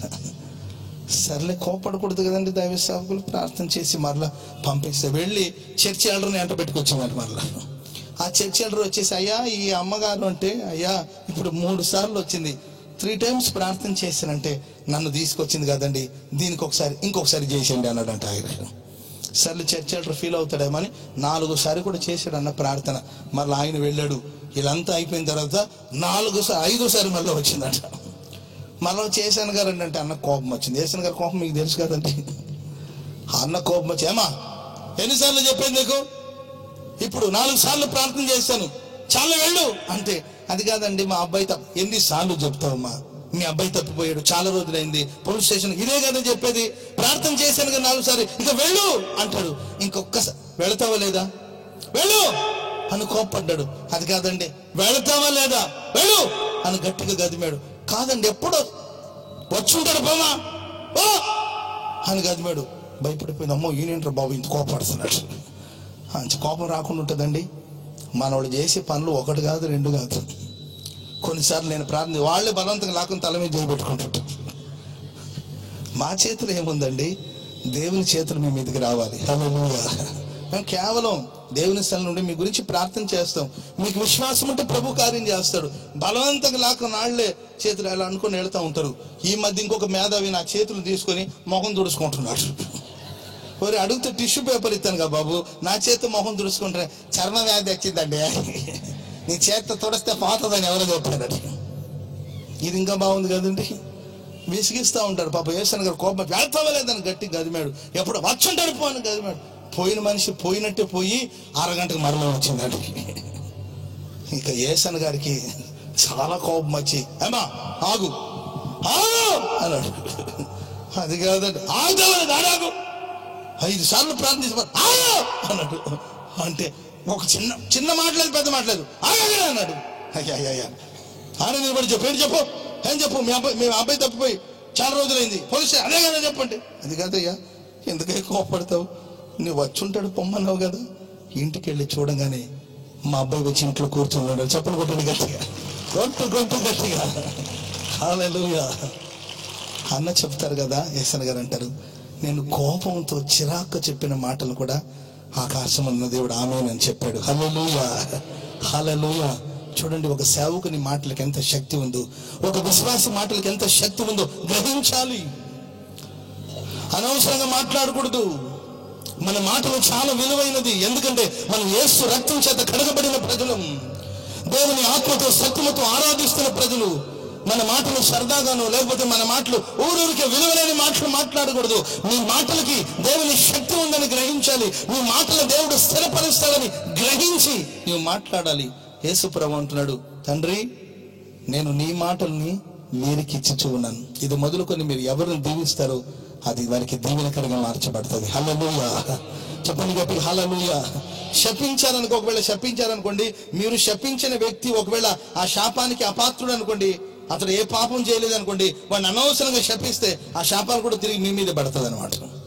సో మాట్లాడేటప్పుడు చాలా చాలా చాలా జాగ్రత్తగా ఉండాలి.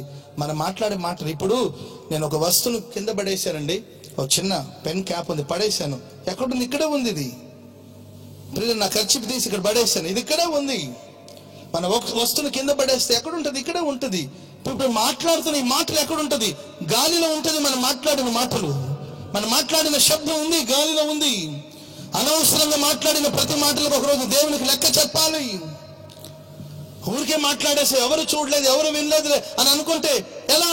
నువ్వు మాట్లాడిన ప్రతి మాటలు గాల్లో ఉంటుంది. ఒకరోజు ప్రభువా నేను అనలేదు, నేను మాట్లాడలేదంటే ఆ మాటలే వచ్చి నీ గురించి సాక్ష్యం ఇస్తుంది. కనుక మన నోట ఉండేది దేవుని మాటలని గుర్తించి గ్రహించి ఆశీర్వచనాలు పలకండి, ఆశీర్వాదకరంగా కొనసాగించబడండి. వాక్యం సెలవిస్తుంది, తండ్రి నీ మాటలు నేను వీరికి ఇచ్చుచూ ఉన్నాను. హల్లెలూయా. చెప్పండి గట్టిగా హల్లెలూయా. చివరి మాట కూడా చెప్పి ముగిస్తా నేను. యోహాను సువార్త 17వ అధ్యాయం 22వ వాక్యం. చెప్పిన మాటలన్నీ ఆల్మోస్ట్ యోహాను సువార్తలోనే ఉంది. యోహాను సువార్త 17వ అధ్యాయం 22వ వాక్యం. మనం ఏకమై ఉండులాగున వారును ఏకమై ఉండునట్లు నీవు నాకు అనుగ్రహించిన మహిమను నేను వారికి ఇచ్చుచూ ఉన్నాను. హల్లెలూయా. ఎంత గొప్ప దేవుడు అండి. యేసు ప్రభు అంటాడు, మనం ఏకమై ఉండులాగున, ఏకమై ఉన్న ప్రకారం వీరు కూడా మనతో ఏకమై ఉండులాగున నీవు నాకిచ్చిన మహిమను నేను వీరికి ఇచ్చుచూ ఉన్నాను. ఒకటి, ఆయనలో ఉన్న శాంతిని మనకిచ్చారు.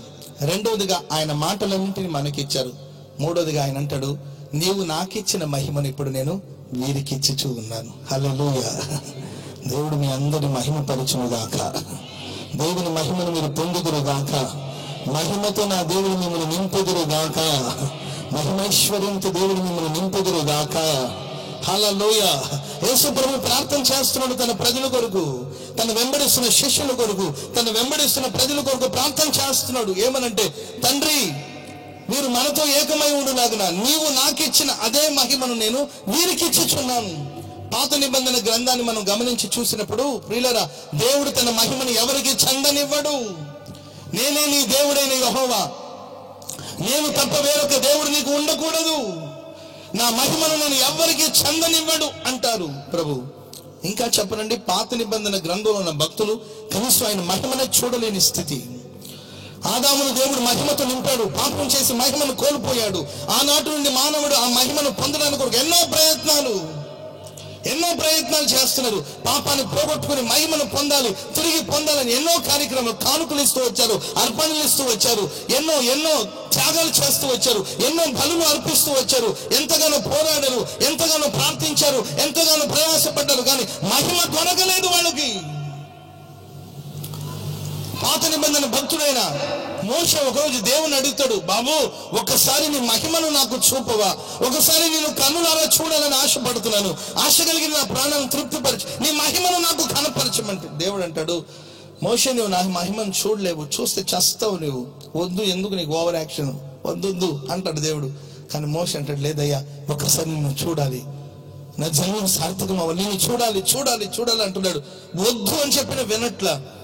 ఆ మోషే ఆతురతను, ఆ ఆసక్తిని చూసిన దేవుడు, సరే నా ముఖాన్ని నువ్వు చూడడానికి వీల్లేదు, ఎందుకంటే నా మహిమను చూస్తే నువ్వు చనిపోతావు, నువ్వు తట్టుకోలేవు ఆ మహిమ ప్రభావాన్ని. కనుక అదిగో ఆ బండ ఉంది కదా, ఆ బండ సందులో కాస్త నువ్వు దాగి ఉన్నావు అనుకో, నేను మహామహిమతో నీ ముందు నడిచి వెళ్తాను, నువ్వు నా ముఖాన్ని చూడలేవు, కానీ నేను దాటి వెళ్ళిన తర్వాత నా ఒక పార్శ్వభాగాన్ని మాత్రమే నువ్వు చూస్తావని ఆ బండ సందులో మోషను ఉంచడం జరిగింది. మహామహిమ కలిగిన దేవుడు తన మహిమతో ఆ బండ ఎదురుగా నడిచి వెళుతున్నప్పుడు మోషే ముఖాన్ని చూడలేదు, కానీ ఒక్క వైపును మాత్రం, ఒక పార్శ్వభాగాన్ని మాత్రం చూసి ఆ మహిమను చూసి తట్టుకోలేకపోయాడు.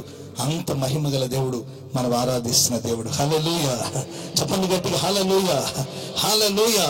అంత మహిమ గల దేవుడు. కానీ యేసు ప్రభు ఆయన చేస్తున్న ప్రార్థన ఏంటంటే, ప్రభువా తండ్రి, నీవు నాకిచ్చిన మహిమ, దేవుని మహిమ యేసుక్రీస్తు వారి ద్వారా మనకు అనుగ్రహించబడింది. యేసు ప్రభు ప్రార్థిస్తున్నాడు, నీవు నాకిచ్చిన మహిమను నేను వీరికి ఇచ్చుచూ ఉన్నాను. పాత నిబంధన గ్రంథంలో ఉన్న భక్తులు జస్ట్ ఆయన మహిమను చూడలేకపోయారండి.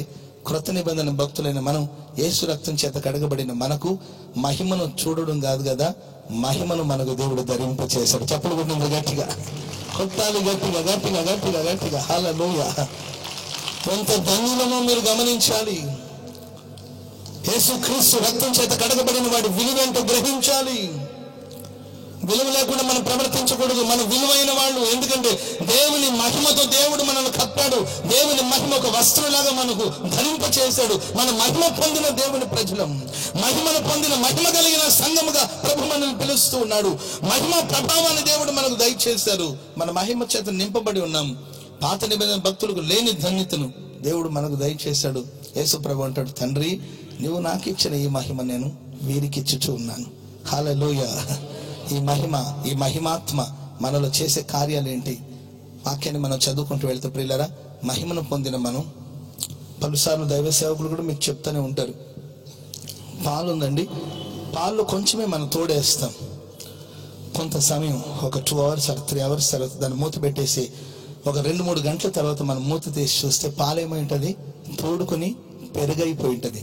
నేను అంటాను ప్రియులారా, మర్త్యమైన ఈ దేహం, మట్టి శరీరంలో తన మహిమాత్మను దేవుడు కుమ్మరించినప్పుడు రోజు రోజుకి మనం మార్పు చెంది ఒకరోజు ప్రియులరా మర్త్యమైన ఈ దేహము అమర్త్యతను ధరించుకుంటది. హల్లెలూయా. మట్టి దేహము మహిమా శరీరముగా మార్చబడుతుంది. హల్లెలూయా. రోజు రోజుకి మనం మార్పు పొంది ఒక రోజు వస్తుందండి, ఆ రోజు మనం పూర్తిగా యేసయ్యలా మారిపోతాం. ఆమేన్. క్రీస్తు యేసు వలె మనం మార్చబడడానికి కొరకు, క్రీస్తు యేసు వలె ఉండుట కొరకు మనం అన్ని విషయంలో ఎదగాలని దైవజనుడు తన పత్రికలో రాస్తాడు. చాలా మంది అంటుంటారు, అయ్యా ఏమండి పాస్టర్ గారండి, మా పెద్దమ్మాయికి అచ్చు నా పోలికలే వచ్చిందండి అంటుంటారు. మా చిన్నమ్మాయికేమో వాళ్ళ నాన్న పోలికలు వచ్చిందండి, మా మూడో అమ్మాయికి ఎవడు పోలిక వచ్చిందో అర్థం కావట్లేదండి అంటారు. నేను అంటాను ప్రియులారా, మన పిల్లలకు రావాల్సింది మన పోలికలు కాదు, దేవుని పోలిక. చెప్పలు కొడదాం గట్టిగా, కొట్టండి గట్టిగా. హల్లెలూయా, హల్లెలూయా. ఎప్పుడు మనం ఆ పోలికగా మార్చబడతామంటే మహిమను పొందినప్పుడు, మహిమ దినదినం మనల్ని క్రియేట్ చేస్తూ వచ్చి ఒకరోజు పరిపూర్ణంగా మనం యేసులా మారిపోతాం. ప్రియులారా, నిత్యత్వంలో మనందరూ యేసులాగా ఉంటాం. ఇక్కడ చూడండి, మనం ఒక్కొక్కరు ఒకలాగా ఉంటాం. గోదావరి ఏరియాలో ఉన్న వాళ్ళందరూ ఒకలా ఉంటారు, రాయలసీమలో ఉన్నవాడు ఇంకొకలాగా ఉంటారు, తమిళనాడు పీపుల్స్ అంతా మరొకలాగా ఉంటారండి, కర్ణాటకలో ఉన్నోడు ఇంకొకలాగా ఉంటారు, పంజాబ్లో ఉన్నోడు ఇంకొకలాగా ఉంటారు. సరే, మన ఇండియన్స్ అంతా ఒకలాగా ఉన్నా అమెరికన్స్ని చూస్తే వాడు ఇంకొకలాగా ఉంటారు, ఆఫ్రికా వాళ్ళని చూస్తే ప్రియులరా కాలిపోయిన రొట్టెలాగా ఉంటారు అనమాట, మాడిపోయి ఉంటారు అనమాట. ఈ జపాన్ దేశంలో ఉన్న వాళ్ళని చూస్తే ముక్కి ఆడుందో కళ్ళు ఆడుందో తెలియదండి, ఏంటండి మైదా పిండితో చేసిన చపాతీలాగా ఉంటారు. ఒక్కొక్కలాగా ఉంటారు. కొందరు పొట్టిగా ఉంటారు, కొందరు ఎత్తుగా ఉంటారు, కొందరు సన్నగా ఉంటారు, కొందరు లావుగా ఉంటారు, కొందరు అందంగా ఉంటారు, కొందరు వికారంగా ఉంటారు. రకరకాలమైన మనుషులు మనం. కానీ ప్రియులారా, ఒకటి వాస్తవం, భూమి మీద మనం రకరకాలుగా ఒకరోజు వస్తుంది, మహిమను పొందిన వారమైతే జయించిన వారుగా మనం మధ్యాకాశాన్ని కొనిపోబడతాం. అక్కడ ప్రియుల మనందరూ ఒక్కొక్కలాగా ఉండవండి, అందరూ ఒకేలాగా ఉంటాం. చప్పలు కొట్టిన గట్టిగా హల్లెలూయా. అన్నయ్య ఏంటి నీవు నాలాగే ఉన్నావేంటి అంటే, నీవు నాలాగా ఉన్నావేంటి? ప్రియుల మనందరూ ఒకేలాగా ఉంటాం, ఒకరినొకరు అందరూ ఒకేలాగా ఉంటారు. ఏంటి అందరూ ఒకేలాగా ఉన్నాం? అసలు ఇది ఎవరు పోలికంటే పరిపూర్ణంగా యేసుక్రీస్తు వారి వల్ల మనం మారిపోతాం. దేవునికి స్తోత్ర. ఇక్కడ చిన్నపిల్లలు ఉండొచ్చు, అక్కడ చిన్నపిల్లలు ఉండరండి. ఇక్కడ వృద్ధులు ఉండొచ్చు, వయసు మీద పడిపోయి, కొంతమంది మొహలు ముడతలు పడిపోయి, తల తారోడ్ అయిపోయి, జుట్టు నెరిసిపోయి, అయ్యో ఎలా కాపాడుకోవాలో మనం ఇంకా మంచి ఎన్నో ప్రయత్నాలు చేస్తూ ఉంటారు కొందరు. ప్రియులు అక్కడ ఇక్కడ మీకు వృద్ధాప్యమైనా, పరలోకలు మనకు వృద్ధాప్యమే ఉండదు. హల్లెలూయా. పరలోకలు మనందరి వయసు ఎంత తెలుసండి? 33 సంవత్సరాలు లేక 33.5 సంవత్సరాలు. యేసుక్రీస్తుకి ఎంత వయసు ఉంటుందో అంత వయసు మనకు. హల్లెలూయా. సో ఇక్కడ వయసు అయిపోయిందని మొహం మడతలు పడిపోయి మీరేం కంగారు పడద్దు, జుట్టు నెరిచిపోయిందని ఏం భయపడద్దు, రంగులు వేసి కవర్ చేయొద్దు, ఏం భయపడదు, బట్టతలు వచ్చేసిందని వెంట్రుకలు మొలుసుకోవడానికి కొరకు మీరేం ప్రయత్నాలు చేయాల్సిన అవసరం లేదు. పరలోకలు మనం ఫుల్ యేసుప్రభుకి ఎలా ఉంటుందో వెంట్రుకలు అలా ఉంటుంది. దేవునికి స్తోత్ర. మనం యేసులా మారబోతున్నాము, యేసు పూర్ణిగా మనం మారబోతున్నాము, యేసులా మనం ఉండబోతున్నాము. హల్లెలూయా. మనందరికీ 33 సంవత్సరం పరలోకలు అందరూ యేసులా మారబోతున్నాం. యేసు క్రీస్తుకు పెండ్లి కుమార్తె సంఘంగా మనం మారబోతున్నాం. అందుకొరకే మనం ఆరాధిస్తున్న యేసుక్రీస్తు, తండ్రి నీవు నాకు ఇచ్చిన మహిమను వీరికి ఇచ్చుచున్నాను. ఈ ప్రశస్త రాత్రి మనమంతా తీర్మానం చేద్దాం. నిద్రించుచు ఉండగా ఆయన వారికి ఇచ్చుచూ ఉన్నాడు. పలు సందర్భాల్లో మనం దాని గురించి యోచించకపోయినా, ఆలోచించకపోయినా, ప్రయత్నించకపోయినా మన అవసరాలని గుర్తెరిగిన దేవుడు తప్పక మనకు దయచేస్తాడు. ఆమేన్. ఒకటి, తనలో ఉన్న శాంతిని దయచేస్తాడు. రెండోదిగా తన వాక్కులు మనకిస్తాడు. మూడోదిగా ఆయన పొందిన మహిమను మనకు ప్రభు ఇచ్చుచూ ఉన్నాడు. ప్రియులారా, అంతేకాదు ఇంకా వాక్యం సెలవిస్తుంది, నేను జయించి నా తండ్రితో పాటు సింహాసనం మీద కూర్చున్న ప్రకారం జయించు ప్రతివానిని నాతో పాటు నా సింహాసనమందు నా ప్రక్కన కూర్చుండనిచ్చెదను. హల్లెలూయా. చెప్పండి గట్టిగా, హల్లెలూయా. మనకన్నా అందరూ తక్కువగా ఉండాలనుకుంటాం, కానీ మనకు సమానంగా మనం ఎవరిని చూడలేము. ఎంతటి వాళ్ళైనా నాకన్నా కొంచెం తక్కువగానే ఉంటే ఓకే, ఇట్స్ ఓకే. నాతో సమానంగా ఉండాలనుకుంటే మనకు కొంచెం తేడా వచ్చేస్తుంది. మనకన్నా కొంచెం తక్కువ ఉంటే ఇట్స్ ఓకే, పర్వాలేదు. ఒక కనీసం 1% అనేది తక్కువ ఉంటే ఓకే ఓకే పర్వాలేదులే అని మేనేజ్ చేయొచ్చు. కానీ మన లెవెల్కి వచ్చారనుకోండి, మనకు అలజడి ప్రారంభించబడి ఎట్టొచ్చాడు వీడిని దొక్కాలని కొంతమంది ప్రయత్నిస్తుంటారు. నేను అంటాను, ప్రియులు, యేసు ప్రభు అంటాడు, ఎంత గొప్ప దేవుడు చూడండి. ఆయన దేవుడు, మన మనుషులు. ఆయన అంటాడు, నేను జయించి నా తండ్రి ప్రక్కన కూర్చున్నాను, జయించు ప్రతివానిని నాతో పాటు నా సింహాసనంలో నా ప్రక్కన కూర్చుండనిచ్చేదని. చెప్పడు కూడా దేవుని నామమున మహిమపడదాం. గట్టి హల్లెలూయా, హల్లెలూయా. విక్టోరియా రాణి గారు ఒకరోజు ప్రార్థన చేసుకుంటున్నారు. విక్టోరియా రాణి గారు ప్రార్థన చేసుకుంటున్నారండి. ఒక సామాన్యురాలు, ఒక పేదరాలు పరిగెత్తుకుంటూ వచ్చి, పాపం అడావుడిలో వచ్చి ఆ చర్చిలో మోకరించి ప్రార్థన చేసుకుంటూ సడన్ గా కళ్ళు తెరిచి పక్కన చూస్తే ప్రక్కనే మహారాణి విక్టోరియా గారు ఉన్నారు. ఉనికిపడి లేచిందండి. అయ్యో పాపాత్మురాని, అంత మహారాణి గారు పక్కన నేను ఎట్లా మోకరించాను, భయపడిపోయింది, హడాలెత్తిపోయిందండి. కంగారు పడిపోయి ఆ తల్లి ఏం చేసింది, వెంటనే లేచి వెళ్ళబోతుంటే మహారాణి గారు చూసి, అమ్మాయి ఏంటి పరిగెత్తున్నావు ఏంటి అంటే, మా అమ్మగారండి చూసుకోలేదండి, నేను ఎవరు అనుకుని వచ్చి మోకరించేసండి, ఎవరు చెప్పలేదండి, పేదరాలండి, పాపాత్ములు అంటే. అప్పుడు ఆ మహారాణి గారు చెప్పండి, ఎందుకు ఏదేదో మాట్లాడతావు, మోకరించిన పక్కన మోకరించిన ప్రార్థన చేసుకుందాం అని అంటే, మీరు మహారాణి గారండి, నేను నీ ప్రక్కన మోకరించడం ఏంటంటే, అప్పుడు ఆమె చెప్పిందంట, బయటకు వచ్చిన తర్వాత నేను మహారాణి, నీవు సామాన్యులు కావచ్చు, ఇది దేవుని మందిరం, ఇక్కడ మనం అందరం సమానమే. హల్లెలూయా, హల్లెలూయా. యేసుక్రీస్తే మనమందరం తన కుడి పార్శ్వమున కూర్చుండని ఇచ్చేటప్పుడు మనకేంటమ్మా ఈ భేదం అని ఆ తల్లిని మహారాణి గారు పక్కన చేర్చుకుని ఇద్దరు కలిసి ప్రార్థన చేశారు. ప్రియులారా, మనం ఆరాధిస్తున్న యేసుక్రీస్తు అంటున్నారు, నా సింహాసనం మీద నాతో పాటు మిమ్మను కూర్చుండని ఇస్తాను. హల్లెలూయా. పెండ్లి కుమార్తె సంగమగా మనం అలంకరించబడి మహిమను ధరించిన వారమై మనం యేసుతో కూడా యుగాయుగాలు మనం రాజ్యం ఏలబోతూ ఉన్నాము. యేసుతో కూడా మనం ఉండబోతూ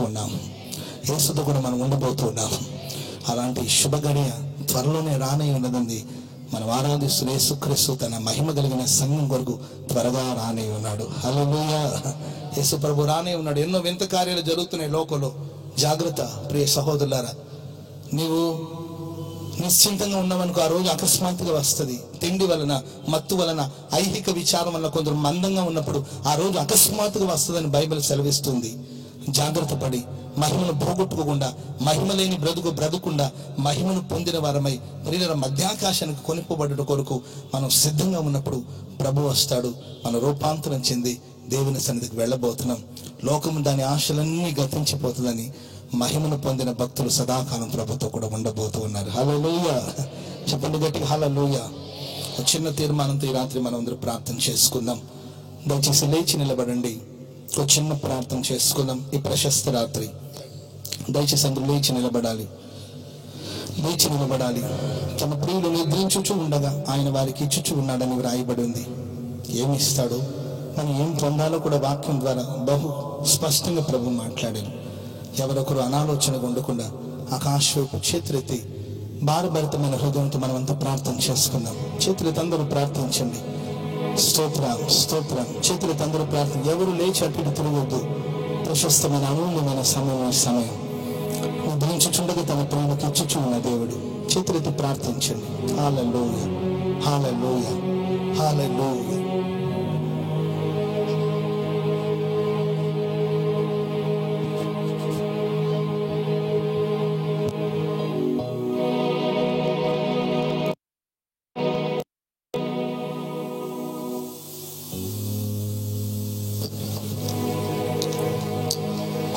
ప్రార్థన చేద్దాం. రెండో రాత్రి పరిశుద్ధాత్మ స్వరం మనకు వినిపింపచేశారు. ఆయన తమ ప్రియులు నిద్రించు ఉండగా ఆయన వారికి ఇచ్చు బహుమానమే కావచ్చు, ఆశీర్వాదమే కావచ్చు, శాంతి, వాక్యం, మహిమ, సింహాసనం, పొగడ్త, దీవెన, అది ఏదైనా సరే చక్కని ఆలోచన తెలియపరిచారు. నిద్రించు ఉండగా అంటే నిద్రలో ఉన్నప్పుడు ఏ ఆలోచన ఉండదు, ప్రశాంతంగా మనస్సు నిద్రపోతుంది. అంటే నీవు కోరుకోకపోయినా, ఆశించకపోయినా, నీ అవసరం ఏదో తేటగా గుర్తెరిగిన మనస్సున్న మహారాజు ఈ రాత్రి ప్రభుని అడగండి. ప్రభుని అడగండి. అసలు ఏమీ అడగకపోతేనే అన్నీ ఇచ్చే దేవుడు. ఇక మనం అడిగితే కాదంటారా? పొరపాటును కాదు, నా శాంతిని మీకు అనుగ్రహిస్తున్నా. లోకంలో సమాధానం ఉంది, లోకంలో సంతోషాలు ఉన్నాయి, కానీ ఆయన ఇచ్చే శాంతి, సమాధానం, దాన్ని మీ హృదయంలో నుంచి ఎవ్వరు దోచుకోలేరు. ప్రియులారా, వ్యక్తిగతంగా నీ హృదయంలో సమాధానంగా ఉన్నావా? కుటుంబ సభ్యులతో సమాధానంగా ఉన్నావా? ఇరుగు పొరుగు వారితో సమాధానం కలిగి ఉన్నావా? పరలోకపు తండ్రితో సమాధానం కలిగి ఉన్నావా? ధైర్యంగా పరలోకపు తండ్రి సన్నిధిలో తలెత్తగలిగే స్థితిలో ఉన్నావా? ఆదాము ఎప్పుడైతే దేవుని ఆజ్ఞని అతిక్రమించాడో పరలోకపు తండ్రితో సమాధానాన్ని పోగొట్టుకున్నాడు. వ్యక్తిగతంగా తనకు సమాధానం పోయింది, కట్టుకున్న భార్యతో కూడా సమాధానాన్ని పోగొట్టుకున్నాడు. ఈ రాత్రి తగ్గించుకోండి, తగ్గించుకోండి. వినయ మనస్కులై ప్రభు సన్నిధిలో ప్రార్థించండి. వినయం గలవాళ్ళని వాళ్ళ హృదయాల్లో సమాధానంతో నింపే దేవుడు. ప్రియులారా, తగ్గించుకోండి, తగ్గించుకోండి, తగ్గించుకోండి. దేవుని స్వరూపము ఆయన చేతులతో సృష్టించబడిన ఆది దంపతులు భార్యాభర్తలు ఒక్కళ్ళతో కొడుతూ సమాధానం లేకుండా ఉన్నారు. అందుకే నా దేవుడు మనల్ని రక్షించి, అందుకే నా దేవుడు లోకములో నుంచి సనాతనమైన ఆచారాల్లో నుంచి వేరు చేసి ఈ రాత్రి స్పష్టంగా ప్రభువుని అడగండి. యేసయ్యా, నాకు సమాధానం కావాలి. యేసయ్యా, నాకు సమాధానం కావాలి. నా మనసులో అస్సలు నెమ్మది ఉండట్లేదయ్యా. పిల్లల పరిస్థితిని బట్టి, భర్త పరిస్థితిని బట్టి, అధికారుల పరిస్థితిని బట్టి, ఇరుగు పొరుగు వాళ్ళ పరిస్థితిని బట్టి అస్సలు నెమ్మది ఉండట్లేదు నాయన. మీరు తప్ప వేరొక ఆశ్రయ దుర్గం మాకు లేదు నా తండ్రి. ప్రార్థించండి, ప్రార్థించండి. ప్రియులారా, ఆయన వాక్కు, ఆయన వాక్కు. అందుకే ఆదామా, నీవు వీటికి ఏ పేర్లైతే పెడతావో అవి స్థిరపరచబడతాయి. ఆ రోజునే మన మాటని కనపరిచారు ఆయన. ఇది మొదలుకొని మీ నోట కృపా సహితమైన వాక్కులు బయలుదేరును గాక, మీ నోట జీవము గల వాక్కు బయలుదేరును గాక, శ్రేష్టమైన మాటలు బయలుదేరును గాక, మృదువైన మాటలు బయలుదేరును గాక, సాత్వికమైన మాటలతో మీ నోరు నింపబడును గాక, క్షేమాభివృద్ధికరమైన మాటలతో నా దేవుడు మీ నోటిని నింపును గాక. అలాంటి మాటలతో నింపబడేటట్లుగా ప్రభువుని అడగండి. నా నోట శాపవచనం రాకుండా, నా నోట దూషణ మాటలు రాకుండా, నా నోట కఠినమైన మాటలు, కఠోరమైన మాటలు, గాయపరిచే మాటలు, గుండెల బద్దలు చేసే మాటలు, విషపు మాటలు, కఠినమైన మాటలు నా నోట రానివ్వకుండా శ్రేష్టమైన మాటలతో, మృదువైన మాటలతో, సాత్వికమైన మాటలతో, కృపాసహితమైన మాటలతో నా నోటిని మీరు నింపండి నాయన. అలాగుడు ప్రభు ఇస్తూ ఉన్నాడు ఈ రాత్రి. మహిమ మట్టి మనుషులు, మట్టి మనుషులు, మట్టి మనుషులమైన మనకు మహిమలో స్థానం ఇవ్వాలని మహిమతో నింపుతున్నారు. తండ్రి, నీవు నాకిచ్చిన మహిమని నేను వీళ్ళకిస్తూ ఉన్నాను. మహిమా స్వరూపేదో ఆత్మని మనకిచ్చి ఉన్నారు ఆయన. అడగండి, అడగండి, అడగండి. మహిమా స్వరూపేదో ఆత్మతో ఒక్కొక్కరు నింపబడుదురుగాక. మహిమా స్వరూపేదో ఆత్మతో ఒక్కొక్కరు నింపబడుదురుగాక. ప్రభు యొక్క ఆత్మ చేత ఆ పోలికగా మార్చబడుతూ మహిమ నుండి అధిక మహిమను ప్రతిఫలింప చేయొచ్చు. ఆయన వరే మార్చబడుదురుగాక. ఆయన వరే మార్చుకోవడానికి మహిమ కలిగిన ఆత్మని, మహిమని మనకిచ్చారు ఆయన. Praise the Lord. ఆత్మ యందు మాంచులు కాక ఆత్మ పూర్ణులై, ఆత్మ పూర్ణులై, ఆత్మ పూర్ణులై మనం ప్రభువుని సేవించాలి. ప్రియులారా, ఈ లోక సంబంధంగా మనం నిరుపేదలమైన విశ్వాసమందు భాగ్యవంతులుగా మార్చి దేవుడు తనను ప్రేమించి వారికి ఇచ్చే బహుమానం, నేను జయించి ఉన్నాను, జయించి వాడెవడో నాతో కూడా నా సింహాసనమందు కూర్చుండనిస్తాను. అంటే ఆల్మోస్ట్ మనకిచ్చినట్లే. ఎంత గొప్ప దేవుడు. ఒక్క 2 నిమిషాలు 2 చేతులు పైకెత్తి అల్లాడించి బలిగా చేతులు ఊపుతూ మనసారా ప్రభువుని స్తుతిస్తూ చెప్పండి, ప్రభువా, మీరు మాకు ఇస్తానన్న శాంతి సమాధానాన్ని బట్టి స్తోత్రం నాయన. మీరు మాకు ఇస్తానన్న వాక్కుని బట్టి స్తోత్రం, మీ మాటలను బట్టి స్తోత్రం నాయన. మీరు మాకు ఇచ్చిన మహిమ స్వరూపేదో ఆత్మను బట్టి స్తోత్రం నాయన. సర్వోన్నత శక్తిని బట్టి స్తోత్రం నాయన. మీకు ఇస్తానన్న, మీరు మాకు ఇస్తానన్న జీవ కిరీటాన్ని బట్టి స్తోత్రం, మహిమ గల సింహాసనాన్ని బట్టి స్తోత్రం. ప్రేమ స్వరూపి, నిత్యాశ్రయదుర్గమైన మా తండ్రి, తల్లికి అమ్మకి మంచి ప్రేరేపణ కలుగు చేసి ఈ విధంగా సభలు ఏర్పాటు చేయడానికి గత కొద్ది సంవత్సరాలుగా మీరు నడిపిస్తూ ఉన్నారు. మునుపటి సంవత్సరాల కంటే మహిమ గల సంవత్సరంగా ఈ సంవత్సరం ఉండేటట్లుగా నిన్న రాత్రి సభని ఆశీర్వాదకరంగా జరిగించారు నాయన.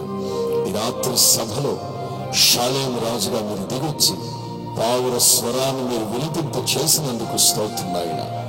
దూరాన సమీపాన ఎందరైతే మీ మాటలు విన్నారో ప్రతి మాట, ప్రతి మాట, ప్రతి మాట నా తండ్రి ఒక్కొక్కళ్ళ హృదయాల్లో నీరు కట్టి ఫలింప చేయండి నా తండ్రి. మీ ప్రియులు నిద్రిస్తూ ఉండగా ఆలోచించకపోయినా, అడగకపోయినా, ఆశపడకపోయినా, దాని కొరకు ఊహించకపోయినా గొప్ప కార్యాలు జరిగించే దేవునిగా మీరు ఏమేమి ఇస్తారో క్లుప్తంగా మీరు మాకు తెలియచేసిన మాటలను బట్టి స్తోత్రం నాయన. ప్రతి ఒక్కరిలో విశ్వాసాన్ని పెంపొందింప చేసినందుకు స్తోత్రం నాయన. మీ మీద ఆశ రేపినందుకు స్తోత్రం చెల్లిస్తున్నాం. మీ మీద ఆశ పుట్టించినందుకు స్తోత్రం చెల్లిస్తున్నాం. ప్రతి ఒక్కరి పట్ల కార్యాలు జరిగించండి.